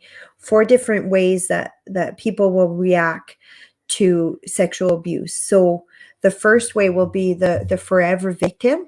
So you'll often see those struggle with addiction. They'll become sexually like re-victimized over and over. You'll often see them in like porn and stuff like that. They'll become very sexually deviant. You'll have the silent one where they'll pretend it never happened. They'll never talk about it. They'll never come forward. They'll just deal with it internally, but you'll never really see the signs of it externally. You'll have she called it something else, but I kind of call it the hero complex, where they'll come forward fighting and they'll do whatever they can to ensure it doesn't happen to someone else. You'll often see them become police officers or social workers or psychologists to help work with people who struggle. And then there's the other one, which they'll become offenders themselves. So you see that, but that's quite low. She said she doesn't like to talk about that one much because she's afraid it'll make men not come forward, that they've become victimized, because there'll be the assumption that they might be a risk one day to other people. But about, I think she said it's either 7% or 10% of children who victimize become offenders. Now, this is the interesting part. Which category you fall in plays into what happens if it comes forward or what happens after the abuse. So I With you don't know or any anybody else. So just the way you deal with with it going let's say forward. you've been let's say you've been abused. The hero category, a lot of the time, if it gets found out and your offender gets convicted, you tend to fall more into that category. You tend to fall less into the other. That's why it's so important for us to create an environment into society where people feel comfortable coming forward. And it's funny, I'm saying all of this. If someone's watching as your listener and they've been a victim themselves, they probably fall in some of these categories. Please don't feel like I'm shaming or telling you what you did is not right. You did what the best that you could with what you were Mhm. dealing with. But we as a society should do what we can to make sure it comes out in that hero category. The silent one, I don't even like that one per se, because you might see it manifest later on in life in certain things, but the hero one is always the one that I like for victims to end up more in, because then they can do what they can to stop it from happening. But and then you've got the drug addiction and stuff. They might eventually end up in that if they end up finding out and dealing with it and processing it later on. You'll often hear of people who have an addiction problem, and then they go through treatment, either find Christ and they become healed. They'll often jump into that category. Correct. And we So met one of those, yeah, Theo Fleury. He explained his yeah, story. yeah, Yeah. yeah. So he was in the silent category for a long time, right? Yep. And Yep. then went in the Into addiction. drugs and And alcohol. then Yeah. as soon as he came forward, did you see the switch? Boom, Hmm. jumps into this one. So that's why it's so important as a society that we create an environment, because all the other categories, a lot of the victims will either end up in jail or sex trafficking or in the sex industry, porn industry. Like, I want to talk about porn for a second, because Sure. You sound like Michael we Knowles, right? Michael Knowles is yeah. so anti-porn. Oh, did he? I didn't hear it, but That's I his want to thing. talk. He's always anti-porn. He thinks we need to get rid of it. It Okay, ruins society. well, it ruins so much. I don't think people realize, and they justify it. We will justify in our head sin, and I'm speaking to this as someone who is just as guilty in the eyes of God. And what I mean by that, I don't think any one of your listeners who's listening has not committed sexual sin at some point in their life. I'll tell you, I committed sexual sin 2 weeks ago when I was watching 50 Shades of Grey on TV. Like, if in my mind, if I think that that's not sex, and I'm okay with talking about it, because I felt convicted last week. I was praying to God, okay, well, how do we address sexual sin? And he's like, take the log out of your own eye. And I'm thinking, okay, well, when have I don't watch porn, I don't fornicate, I don't commit adultery. And he pointed to me when I watched like Games of Thrones. That has very sexual scenes in it, and we're promoting an industry that the more you watch it, the more it will be created. But anyways, porn. A lot of people who watch porn don't realize what the industry actually is. It's one of the things that was discussed in depth in our training class, because for sex offenders, for several reasons. But I don't think people realize a lot of the porn that they watch aren't actually adults.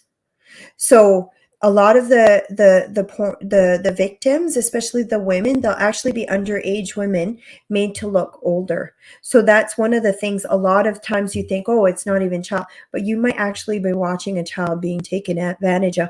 Not only that, the ones that are adults are often product of child sexual abuse or human trafficking. So who grow up in that and then therefore become in that industry. So by promoting that, you're promoting what happened to them in the past. And you can justify in your head, well, oh, it's better that I do this than I cheat on my wife. There's so many negative things that it does to your mind and to your marriage. And if you're at a point where you're thinking you're going to cheat on your wife if you don't watch porn, that should be a huge warning sign that you need to make things right with your wife, because you shouldn't be looking to something else to fulfill something that should be fulfilled with your own marriage. But anyways, that goes into the same thing I was preaching about earlier. I feel like I'm doing a sermon here, but the porn industry The is chat's such. loving it, by the way. So keep going. Okay, good. I'm putting hard truth, and I'm being just as hard on myself here as well, because I don't want to come Well, you're from a high confessing your mighty. own sin. Yeah, I'm not coming from a high mighty place. I've lived, like I said, I wasn't always a Christian either. And even when I became a Christian, sexual sin was something I struggled with. I didn't think you had to be celibate till marriage.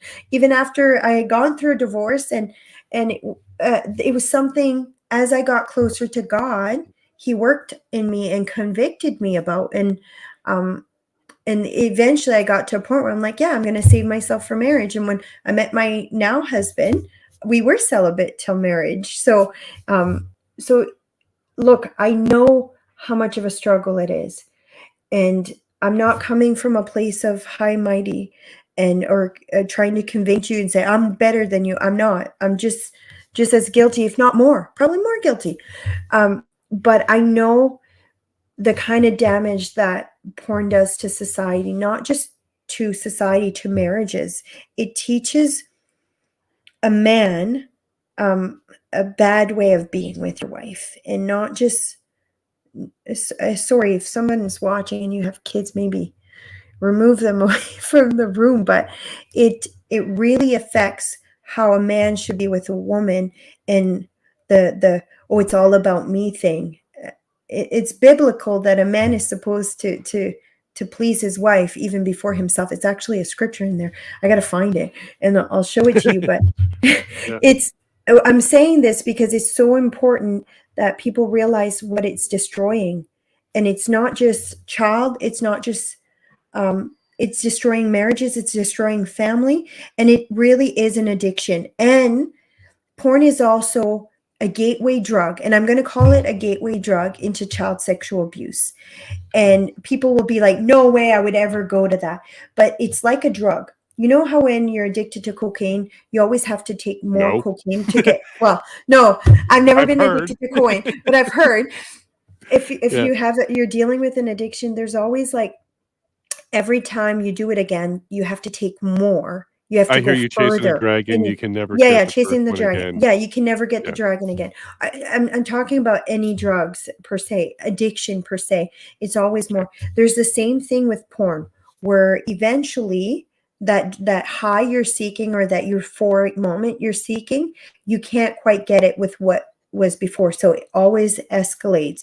So that's why you'll see people who struggle with porn addiction after several years, they'll be in like an XX, like really, really sexually deviant stuff, where they might have started with just like husband and Oh, it's a wife, or tolerance level, like with anything yeah, else. yeah. So, and Yeah. that's one of the things that we were taught. So eventually that won't be taboo enough. So it'll change into same sex porn as well.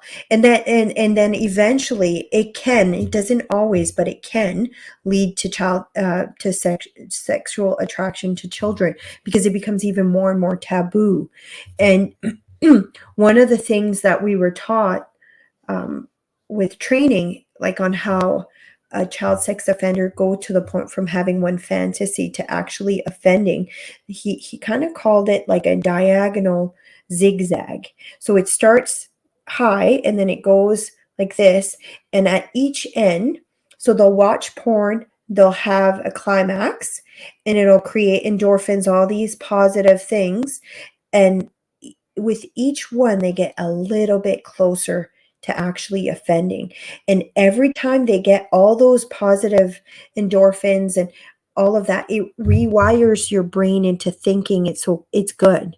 Because when you experience that, your body then says, oh, this is a good thing, this is a good feeling. So it keeps going closer and closer to reoffending. So often the easy access to the porn, to child porn, has actually created more pedophiles in society, because it's brought them from there to actually offending. So anyone who justify a child, like, did you see the Dennis Prager There you go. video where, University. yeah, Dennis Prager, who did a video where he was okay with cartoon child porn? Have you seen that video where he says, No, and I'm surprised to hear this. yeah, yeah, I was so disappointed in him. So his view Mhm. set is only action can be sin, which he's Jewish, so he doesn't believe in the teaching of Jesus where he says even just lust is sin. But it's funny because it's a heart posture. Porn is a heart posture. You might not physically act on someone, but your heart is in it. Biblically, he was wrong. And I could prove it with a million scripture. But anyways, he justifies. He says, I'm okay with someone watching a cartoon child porn, so it wasn't actual victims, cartoon child porn, if it stops them from offending on children. But what he didn't realize is that zigzag gets that person closer to actually offending. It kind of rewires the brain into Normalize it. thinking that, yeah, it really does.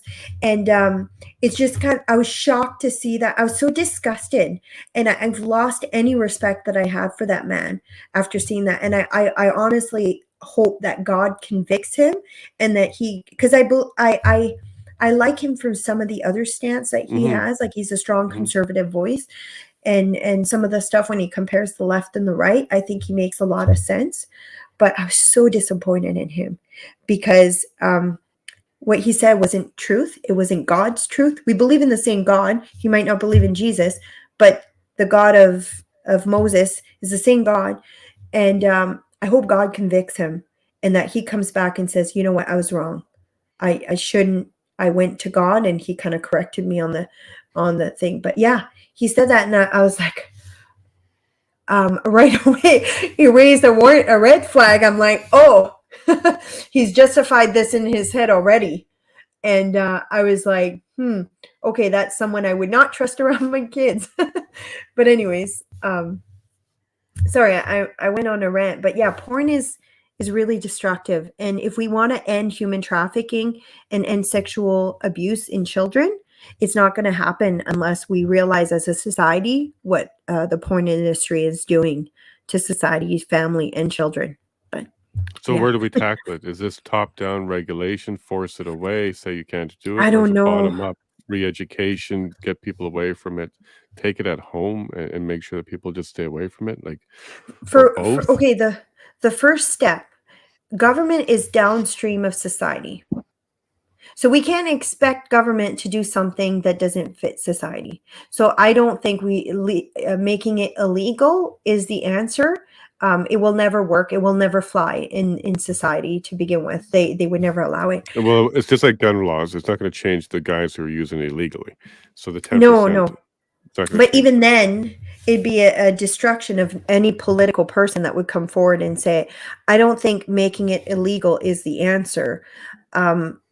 For one, okay, the first answer is dealing with it with the people that know it's wrong.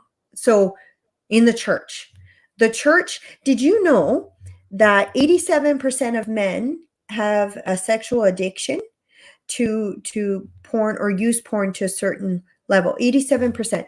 In the church, 67% of church congregation. I'm going to actually have these stats in the video that I'm going to be addressing.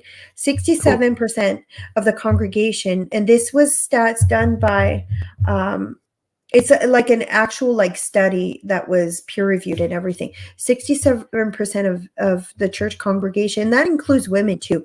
I say men, but women also have that problem. We might just do it differently. Like for us women, it might not always, I'm generalizing, obviously there's exception to the rule, but women will read erotic novels. And I've been part of those women, and it still gets in the way of what you should be going to your husband to fulfill. And we see women do that a lot. But anyways, 67% of the congregation struggle with sexual addiction, porn, whether it be infidelity, sexual sin. And then in church leadership, when they interviewed the church leadership, 50%, we think that priests and pastors are like high mighty, that they know better. 50% of them had that struggle.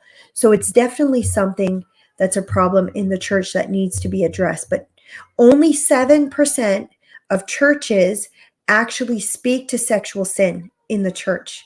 They all kind of avoid it. Mhm. the plague. They don't want to talk about it. Like, it's very rare that you'll see a pastor actually preaching on it. I'm hoping that this video that I do changes that and convicts the church to wanting, if you're going to fix the mess that's outside the church, fix your own house first. So the answer, fix the people that know it's wrong, get them to recognize it, to repent, and to do better. And once you do that, then you slowly start going into the rest of society, help bring them to Christ, because we look to that to fill the void where we don't have it filled with God. Right. Right. So that's why you see people who, I'll give you an example. I'll talk about addiction in general. A normal rehab center has 3 to 4% success rate. Like, you hear about that, and they talk about God or spiritual higher power in AA and stuff. There's a rehab center called Teen Challenge, and they have 80% success rate. But the difference between AA and the other ones, and the 3 to 4% in Teen Challenge, which is 80%, is they focus on personal relationship with Jesus. So Okay. if you can fill that void, so I think having revival break out, people, I'm not saying get people to come to church. Even then, I think people can have a personal relationship with Christ and build church within their own community with other Christians, and fill that kind of void by just getting closer to God. It's good to have a church because then it holds you more accountable. It's got the community. But I think just teaching people to reach out to God to fill that void that they're filling because there's something's missing, I Right. think, is how you fix it. But again, some people will say, well, this can be fixed in another way. I just know what helps me deal with my sexual sin, and the things that made me, like, even before I was a believer, I knew when I was being sexual deviant that it wasn't even society. I just knew deep inside what I was doing wasn't good for me. It didn't feel good. Like, it might have physically felt good, but it felt really bad for my soul. And I think everyone knows that deep down, but they don't know how to make it better. I just know that the only thing that did it for me was Jesus. So sorry if this comes out as a preaching message, but No, I think it needs you to be can't said. you can't talk about the evil without recognizing the good. And the only good that I see is God and righteousness. And if we're going to point out to the evil and say that's wrong, I'm going to make like a really good point on this. If God is not real and God doesn't exist, what makes us humans different than any other animal out there? Because if you look, two dogs, and I'm not comparing dogs to sinners, I'm just bear with me. Mhm. If you see two dogs, I have two Yorkies, and they just had puppies. And if that puppy grows up to be having her first heat, the dad will have sex with it, even though it's still a child and it's its own daughter. Like, when you think about it, nature just creates that. Now, Mhm. what makes us humans different? Why is it not okay to have sex with your own kid? Why is it not okay to have sex with a child? Like, what physically it's possible. Physically it can create arousal. We've learned that physically in the physical world. What makes it not okay? And this Uh, is, it's very deep. I know it's really deep, yeah, it's a but tough I question. honestly, Like biology makes it wrong. Like, you'll have genetic issues, so even nature genetic, is saying it's well, wrong. yeah, genetic issue, but what would stop? See, that's the thing. If there is no God and we don't see a higher power that designed us to be different, then we are no different than animals. And I don't want to live in a world where we are only animals. I want to live in a world full of love and full of good. And that's what I'm saying is what defines us and differentiates us from any other animal is the soul, the spirit. Well, I think it's We the know soul there's and more. the understanding of God. There's still God for Yeah. those dogs. They just don't know it. Yeah, maybe they don't have the Holy Spirit in them to know it either, and they don't have the But soul to. that could be what soul is the knowledge, acceptance, the connection to, the The knowledge of understanding good of. and bad, right? Yeah. Yeah, and that could be It's what's kind of different because you go from yeah. instinct and survival, which would be what animals are at. They haven't elevated up to another level. To it's more than just survival and instinct. Like you can do sacrifice. Like that's something that Yeah. pretty unique to humans. The knowledge that you're going to sacrifice yourself for something bigger or beyond you. I don't know if animals have that. No, like I know. Well, you'll see it sometime with the mother instinct with like animals and stuff, but even then, they'll often you'll see them sacrificing their children to save themselves. But I know if I was to die and it would save my child, I would die. Like Mm, there'd be no question about it. Even though in the nature world, we it wouldn't fit what you would know as nature. That's why I honestly like I know God to be real just because of my own personal experience when right. he showed himself to me. Nothing in the physical world can explain the miracle that happened. So it's easy for me to say that, but I think if you have anyone watching that doesn't know God and doesn't know Jesus, I would ask them to ask God to show himself. And because I used to pray that, God, if you're real, show yourself to me. And he did. And then my life's been forever changed and for the good. I never experienced true healing till I had Jesus. So I walked around very much broken. And yeah, and I want that same thing for people. So yeah. So we Anyways. talked about how culture or government's downstream from culture. Hmm. One of the things I'm sure you've noticed over, let's say, the last 20 years or so, HBO, all of a sudden, sex is everywhere. All of a sudden, incest is everywhere. And these Hmm. shows as well, they're really starting to normalize, like you said, about people get into porn and they start getting into more taboo, no more taboo. And it looks like as a general society, we're doing exactly that. It used to be you wouldn't even kiss on the screen. Now we're down to, well, the TV show. It's a TV show and it's incest in there. Hmm. Are we doing this zigzag on a societal level as well? And you're just taking these people closer to that, taking it to the physical world because they've already got a head start with society?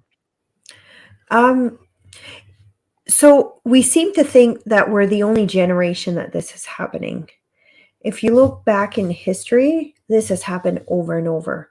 The society, humanity really went sideways and then they got better, went sideways and Good. got That's better. good. That's a good And cycle. So where are we in that yeah, yeah. cycle? I think we're in the cycle where you see how Still going down? uh, no, I think it's going to start. I honestly believe it's going to start going the other way because if you look at the young generation, the youth, they're struggling more with mental health than we've ever seen in any recent generation. Like not my generation. Correct. Maybe Especially amongst I girls, think right? yeah, the youth and they're starting to realize that they're missing something and they're starting to seek. If you look at revival that's happening, it's happening in more and more in the youth. And so I think we're going in the other direction. Some people will tell you that it's the end days, and maybe it is, but I honestly, it doesn't matter if it's the end days or not. It doesn't change what I do. I obey God, what He asks me to do. But I honestly believe it's going in the other direction. You're starting to see people are like, hey, this is really hurting society. This is really hurting our kids. Our kids are struggling more now than ever. So what are we doing wrong? And I think people are starting to realize, and parents are starting to get bold enough to start speaking against it. So I think we're going in the other direction. But if you look at society, the only time that society was really doing really well and good to each other was um, Christianity when Christianity broke out and engulfed the world. If we were to follow biblically everything on a biblical level, there would, I say this, I have my Bible, there would be no wars, there would be no famine, there would be no people dying, there would be no rape, there would be no sexual abuse. If biblically we were to follow everything in the Word of God, Mm. society would be the best it's ever been. And I know some people who struggle with same-sex attraction will be like, well, what about me? I honestly believe a lot of the things we're dealing with in society is not saying that it's not sin, but it's a direct downfall or following of sin.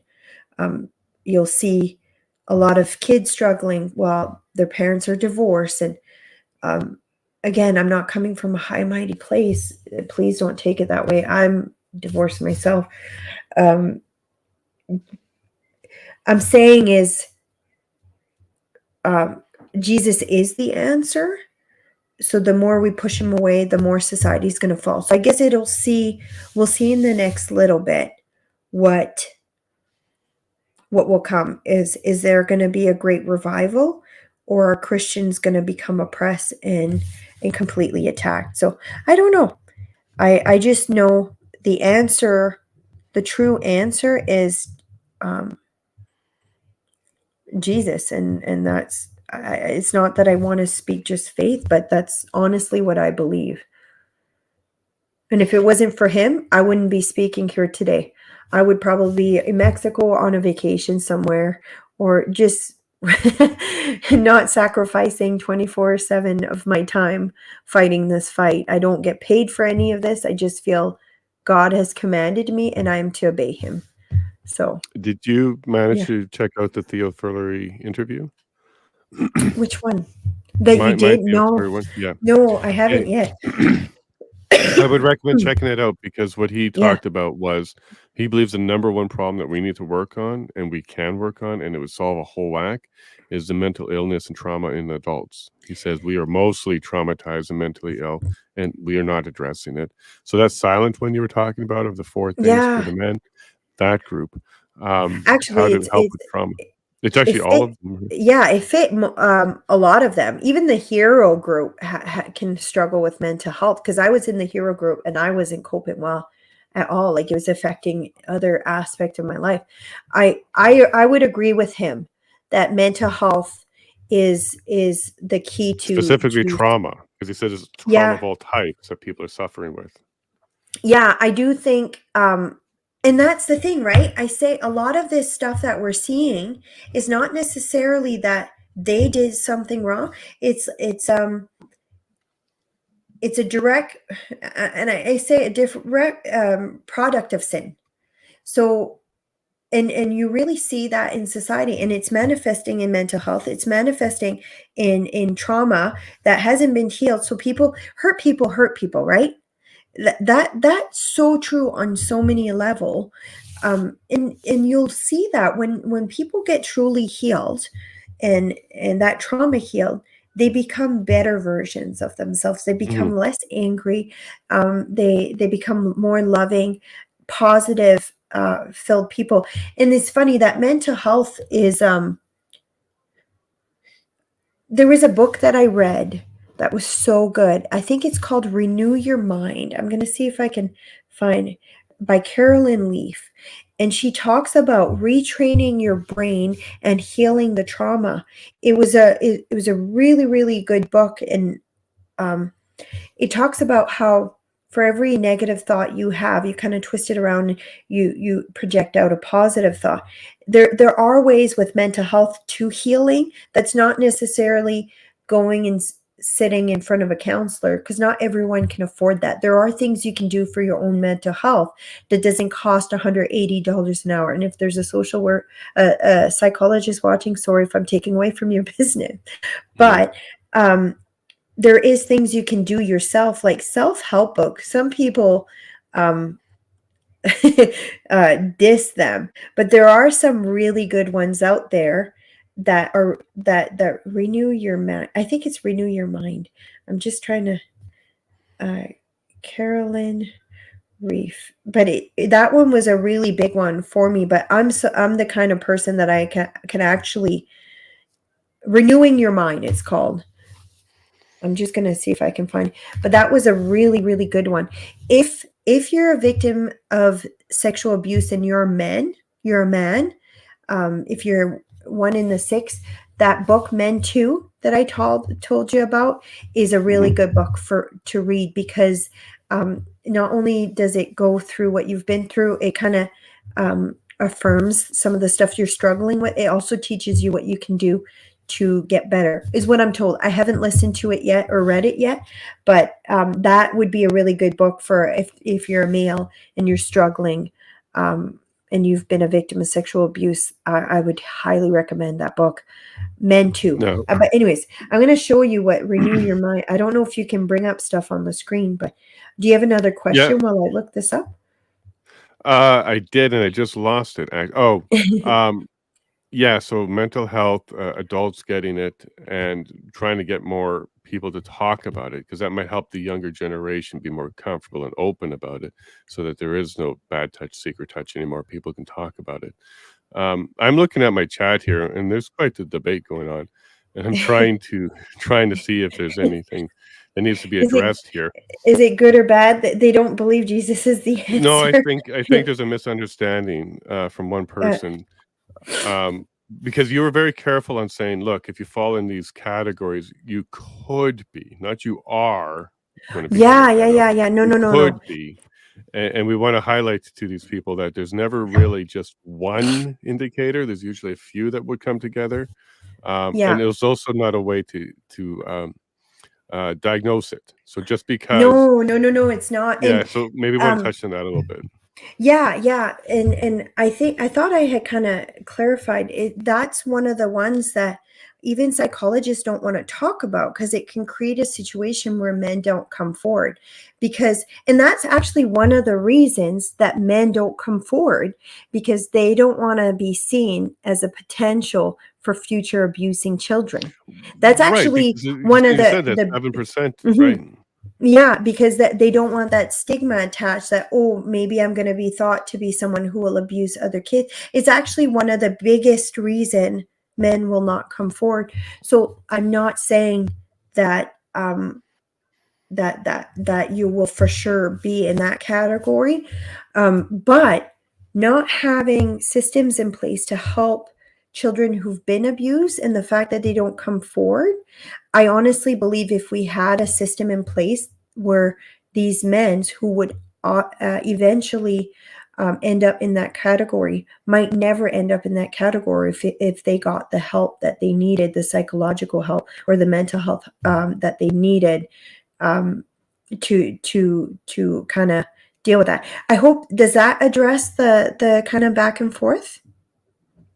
We'll see. A little bit. See. We'll see what the person says, because they thought you were calling them a pedo, which you weren't.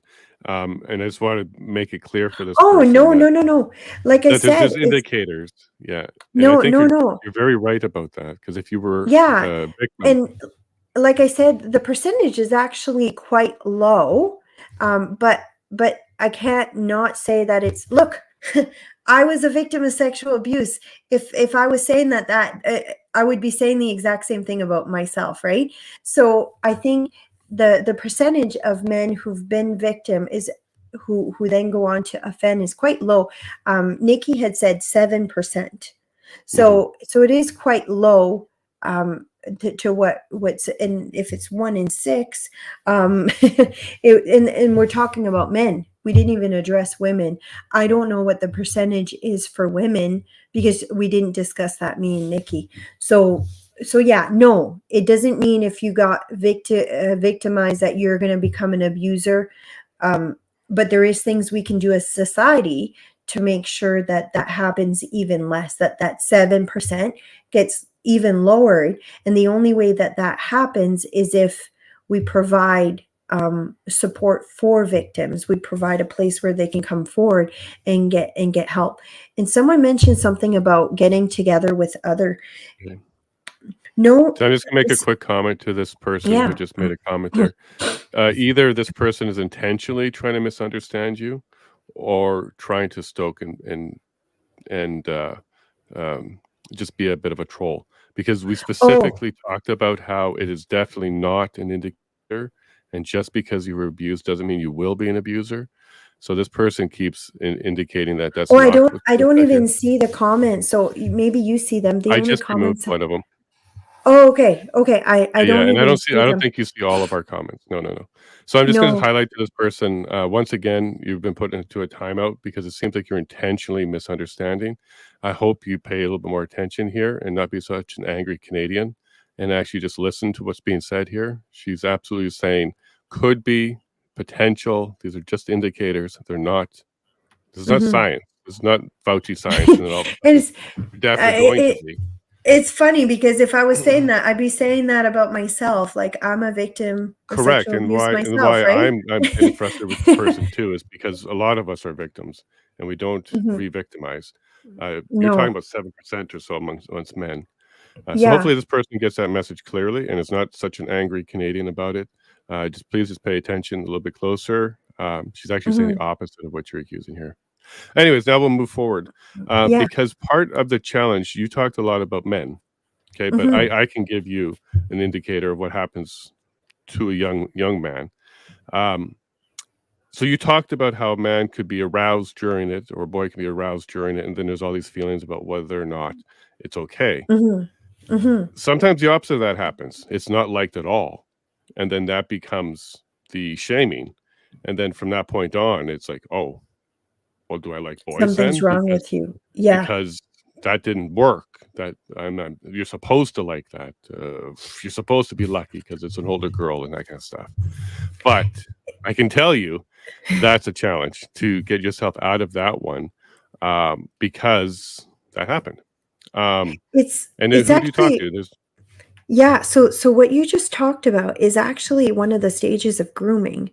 After the offense happens, if anyone has a negative reaction to it, the groomer will often say, well, what do you mean? This is what it means to be a man, or this is what all guys do. Something's wrong with you if you didn't like it. Like those are actually it's the stage 8 and stage 9, and often the abusers will leave the victim completely confused, and they'll start questioning themselves, questioning, right, like, especially if it's male on male abuse, like a male adult on a male child, it'll make them question, like, if they get aroused, am I gay now? Does that mean I'm gay? And will often lead to that. Sometimes it'll have the opposite effect. If it's a female on male, they'll actually want nothing to do.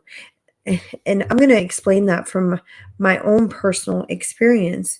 My abuser was male, so I when I got a bit older and started high school and stuff, I didn't want any attention from men, none, because it would mhm, make me feel so uncomfortable, to the point where I would actually dress like a boy. I wore baggy clothes, right, baggy, like I actually I hung out with boys, but I was one of the boys. I was never seen as like somebody, like I was always like a friend, I was very, very masculine. And I think that followed me through my life. I like construction. I like, and I do think my trauma shaped that to an extent, because for a long while, I didn't want to be seen with girls, because then I was feminine and I would attract men.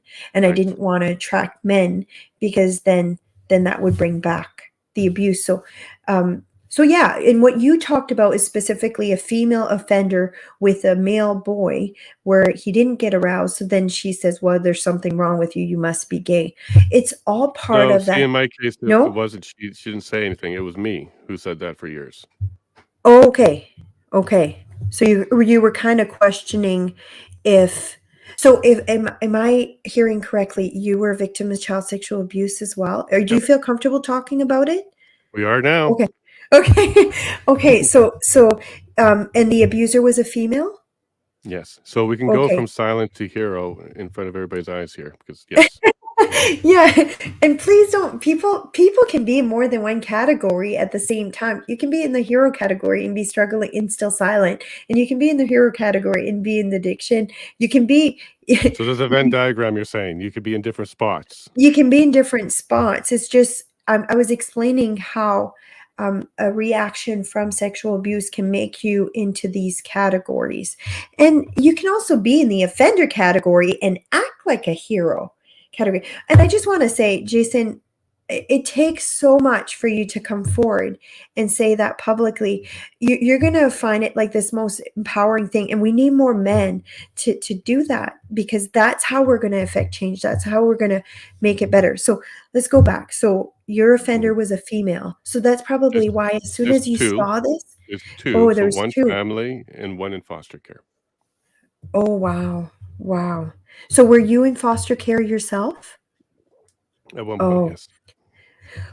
the foster system is one of the worst. Like if a child is in foster care, they're at such increased risk of sexual abuse. If people recognize how bad it is, I personally believe anyone who wants to foster kids should have to do a polygraph. That's Sure. my personal belief, because um, we have to do it as police officers, and we're entrusted with the general public, out in the public, almost never by yourself. In a foster home, you're actually entrusted with children at the most vulnerable state. But anyways, maybe that's something I should lobby for, a polygraph for anyone who wants to become foster parent. But I'm really sorry that happened to you. But in your case, it made you kind of question your sexuality, because the reaction wasn't like an arousal. Like, was it like a Yeah, I violent? didn't Because like it's it at different. all. No violent, no, No. didn't like it, wasn't happy with it, wasn't able to do what was being asked, Yeah. um, both times. It was just a complete not involved, not interested, but didn't stop them. No. See, there's different types of offenders. There's the ones who will do that, and there's the ones that are kind of sadistic, and they their own arousal is on the whole power dynamic aspect. You'll often, so one of the things we kind of learned is male offenders will fall in, whether you're female or male, you can fall in both categories. But we noticed a lot of times with the female offenders, it was more the power dynamic and the kind of sadistic aspect to it. Actually, it was more, if you were sex offenders and you were a woman, you were more likely to be a sadistic offender. And what I mean by sadistic, so you get aroused by the negative emotion you bring on in that other So the child. fear, the anger, The this fear, the yeah. So yeah, you'll okay. and you'll also use your power. So instead of convincing the child to offend, um, and making the child think it's their own idea, you'll often see more often in female offenders that it's in thrusting your power and authority on that child. It'll have more kind of sadistic, as look, and again, it's generalizing. Not everyone fits in these specific boxes. um, I'm just generalizing what I was taught when Mhm. we were profiling. Like we were, one of the worst cases that I saw, like the most severe ones, was actually women where they hadn't actually offended yet, but their fantasy of offending, like when this guy who trained me, he's a forensic psychologist, and he would get hired to go and evaluate if someone's a risk to children. So he would, and he's the most phenomenal interviewer I've ever seen. He would get them to confess to things that I don't know how, but a lot of the women offenders were actually the instigator. Often they'll have a partner that will offend as well, but they'll often go uncaught because the partner gets caught and the police just automatically assume the woman wasn't a part of it. That was another really awful thing where the woman would keep her children and keep offending because the guy got caught, but they never even clued in that the woman was involved or the instigator. So it's funny. Someone asked me once, "Do you think Kamala? What's the name of that notorious like killer and rapist?" And he had, Ooh, yeah. Not what's their name? Bernardo, but, Yeah, yeah, his Bernardo and girlfriend. Someone asked me, "Do you think she was a victim or she was an offender?" Bernardo, And yeah. yeah, with my background and knowing how many female offenders there are, Homolka? Oh, Kamala. Har Kamala, Homolka. Yeah, I can't, I'm Homoko. horrible, I have a Yeah, I lisp, I can't have a say, horrible, but yeah. I was like, I definitely wouldn't have let her go. But if she's Yeah, watching that's this the and one she's where she gonna come was find. recruiting and she was doing damage Mm, herself. Yeah, in society, we automatically assume that women can't be um, can't be offenders, right? That Mhm. perception is simply not true. So, oh, he's out on bail. What? Look at that. Yeah, it's what somebody's saying there. He's out on bail. It's spooky. No, no, no, But no. I don't think he's out. He got switched to a different prison, and it made she's out. She's been out for a long time. She's remarried and has kids of her own, I hear. But anyways, red flags again. denied parole a couple years ago. So yeah, it doesn't look like he's out yet. I think he was moved facilities recently, and it because it was all Yeah, he's over moved to Twitter. lesser security. That's what it looks like. Yeah, yeah, He went yeah, to like and minimal that security. yeah, it's a lesser security. Brenda's clarified, yeah, but yeah, you often will think that's that perception that women aren't offenders, and you know what, Jason, what you went through is it's hard to see why that would happen, but maybe having that happen to you raised those red flags when you saw it happening in the church, and you're like, whoa, whoa, whoa, we need to Oh, stop this, immediately. Yeah, no, right? because I was one Yeah. of the only ones that says, "No, guys, this can happen. I know this can happen." And my frustration tremendously with the church issue is to protect herself. She's falsely accusing him of being the aggressor, and people are believing it. So he's now publicly being falsely Oh, accused. And this is where a lot of my struggle is because I didn't the get church falsely needs to, accused by the other side. But I can imagine if you went through that if it had and you're being happened, falsely accusing, yeah, that's the horrible. That's church needs horrible. to, they need to take a strong stance against this, Mhm. a really strong stance. Not just think about it. 1 in 6 men who go to that church will put themselves in that boy's situation. One in six Yeah. men. If that church does not take a strong stance against this, how many men are going to leave that church? And then when Right? they leave, they're leaving because they're not comfortable. So all you're left with are people who are comfortable and not going to speak. It's the Or, yeah, wrong thing you want to have happen. no, it completely is. It's again, I'm really sorry. If you, I'll send you the link to that book if you want to listen to it. I think it Yeah, I'll could check be it out. really, I've done a yeah, lots of healing, but I can tell you that there was a good chunk of my formative years, I would say from 14 to 24, where things were pretty weird.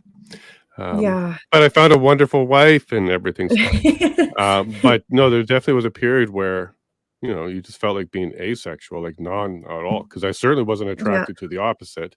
I mean, to the same. And Hmm. I had confusions with the opposite. It took some time to Yeah. get myself back on track. But it led to a lot of things where I didn't do that other kids did. Like a lot of kids around me had far more active lifestyles than I did. Yeah. Stayed away from that quite a bit. Um, kind of So, damaged, but God given, I think things worked out in the end. mhm. That's really good. Well, no, it's not good what happened to you, but that you got to see healing, and it's good that you didn't turn to drugs or any other type of coping mechanism. I'm not saying that. That oh, That's maybe you that's a did. different struggle. That was a different struggle. Yeah, I wouldn't. Oh, Yeah, okay. But that see, might have but been that's an overlap, but it's been done. and see, that's the thing. If we had created an environment where you had felt comfortable coming forward, then well, you were in such a vulnerable situation too, especially if you're in the foster care system. But if there was an environment created where you felt comfortable, that you would be safe after the fact. Imagine like those two women. How do we know they haven't offended on other men? Well, See, according to that's you, the thing, 100, right? 150 in their lifetime Hmm. on average. Yeah. On average, that's the average Yeah, amount of victims they have. So it's yeah, and and one of that them number's became so a high, foster eh? parent as well. Yeah, I know. Yeah, like, I have a lot of guilt on not talking sooner. Um, so that's something Well, that's going to be it's dealt with never as well. too late. It's actually never too late. I think a lot of people think that you because there is a lot of shame that gets attached to it. I understand, because it kind of follows you. Like, you don't want people to look at you and think you're damaged goods. I remember I used to think that, like, I'm not going to talk about it to anyone because I'm going to look Mhm. like damaged goods. And I think I'm so thankful I have a husband that sees me through God's eyes, and it's not even something I'm insecure about. And maybe that's why I'm more comfortable talking about it openly, because I don't have any insecurity in that area with my husband, because he's just so amazing. But there is shame that gets attached to that. You don't want that people to see you and think that, and see you as vulnerable and as a victim, right? But if I think it'd be good to come forward now, although it will bring on its own. If you were to come forward now with who it was, it will bring on its struggle, and it will bring on more trauma. I won't say it won't. It will. It can be very traumatic to go through that situation, but it can also offer more healing that you didn't realize would be available at the other side of it once you kind of overcome that. And there's something to be said when you know the trauma that you've gone through um, has led you to a position where you're able to help other people from experiencing that trauma, or protect other people from getting abuse. Like, that's what I was so glad about this coming out when I was younger, because I knew there wasn't going to be other kids that were going to be in that same situation I was. Same with speaking about it now. I know it will hopefully help parents realize that it is a very real problem. It is very common, Mhm. and people don't realize how much it's common. And I do believe a lot of that mental health problem we're seeing in the world today is untreated trauma, and that includes like people who struggle with gender dysphoria. Correct. This is And what Theo is saying yeah, too, across the board. yeah, it's huge. And the problem is, we can't, with these new, um, what's it called? The conversion therapy ban and stuff. Bill C4. BLC4, it did have some purpose to it and some reason to it. The problem is so vague that it's made people afraid of speaking into the trauma of those who struggle, because it could be considered um, Therapy, or conversion therapy. yeah, conversion therapy. Like, I was talking to a psychologist about it. Like, how do you deal with someone who, you know, they're struggling with gender dysphoria or same-sex attraction, but you also find out they have huge amounts of trauma in their past that could have kind of played into the trauma, or the what they're struggling right now, is such a tricky thing, because all the psychologists are afraid to even go to that level. Okay, well, let's address the trauma, because if someone says, well, you're only saying that because you don't want to affirm me. But when you think about it, it's very possible that if you were to treat the trauma, the gender dysphoria would go away. Like, I had that same problem, right? I didn't want to be a girl. I didn't, and it was all linked to, I didn't want to anyone to be turned on by me, anyone. So yeah, God never wastes the trauma we go through. And it's funny that that's so true. Like, I'm thankful, and it's funny, people will say, well, how can you say it? I'm thankful for what I've gone through, because if I hadn't gone through that, I might have never become a police officer. I might have never been in a position where I help people heal. Like, before I became a police officer, I was even, I worked as a volunteer for the sexual assault center in North Battleford, and I was a crisis line worker. So I was able to help a lot of people deal with their trauma. And so I'm thankful that I went through that, because it's given me a perspective that not a lot of people have. And I feel confident and healed enough that I can speak about it publicly. Yeah. So, anyway, sorry. You probably Don't weren't be. expecting it to get this deep and this. I was actually no, completely. I thought it would. I wanted to talk Okay. to you about the issue we're having at church, and I did want to talk to Yeah. you about my issue as well. Ever since Theo Fleury, I've had people reach out to me and said to help them, and one person admitted to ripping up a maid's application after that episode because he was that Wow. traumatized. So we need to Wow. keep doing episodes like this and having these talks. Yeah. Yeah. Like it needs to go mainstream. It really does. It needs to go Well, Theo's mainstream. right. This is how we do it. He thinks we Yeah. need to just a whole bunch of people like you and I talking. This is how Yeah. we get it out there. So Yeah. yes, it's not easy, and I did anticipate this conversation. I started this conversation telling people it's going to be hard. It's because I knew where I was going with it. Um, Hmm. because yeah, look, women can be abusers, Yeah. and just because you're a guy doesn't mean you're supposed to take it or like it. Um, and it And can if really you mess do, a young guy up.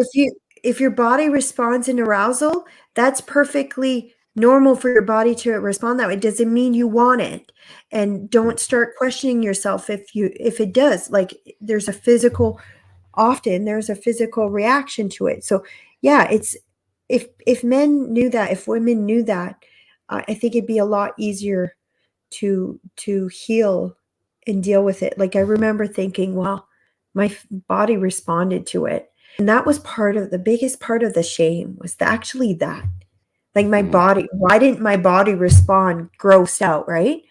And I was like 10 and he was like in his 50s. Like it wasn't even he was disgusting.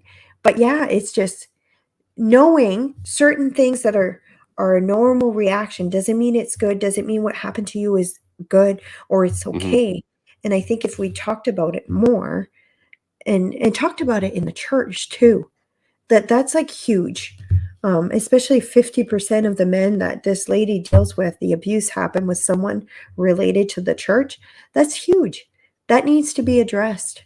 So, but yeah, anyways, we've gone over the time. It's gone by so fast. You're right. I told you. I tell all my guests it goes by so quickly, I'm and we're surprised some my of them. kids were so cooperative. But Yeah, this is I think when you speak the truth and we need to talk, God mhm, makes the time for us. He makes it happen. yeah. So this is why it goes by so quick and why it's so easy for you. You weren't preaching, but you certainly were educating, and we need to do this. Well, I think I do share a lot about my faith because that's where I get my strength. And if it wasn't for God, no, I wouldn't be doing any of this, and I wouldn't be where I am. And I have to give glory to where it's due. And I some people say don't talk religion. I don't push it down my throat. I'm not trying to push it down anyone's throat. No, I'm but just saying this is what I know to be true. Your truth might be different. What your truth, my truth, but this is what I know to be the truth, and this is mhm. what I've witnessed, and I can't shy away from that. So, but yeah, And it's not a cliche thing. If we helped one person with this episode, that's one I person really that got hope help. so.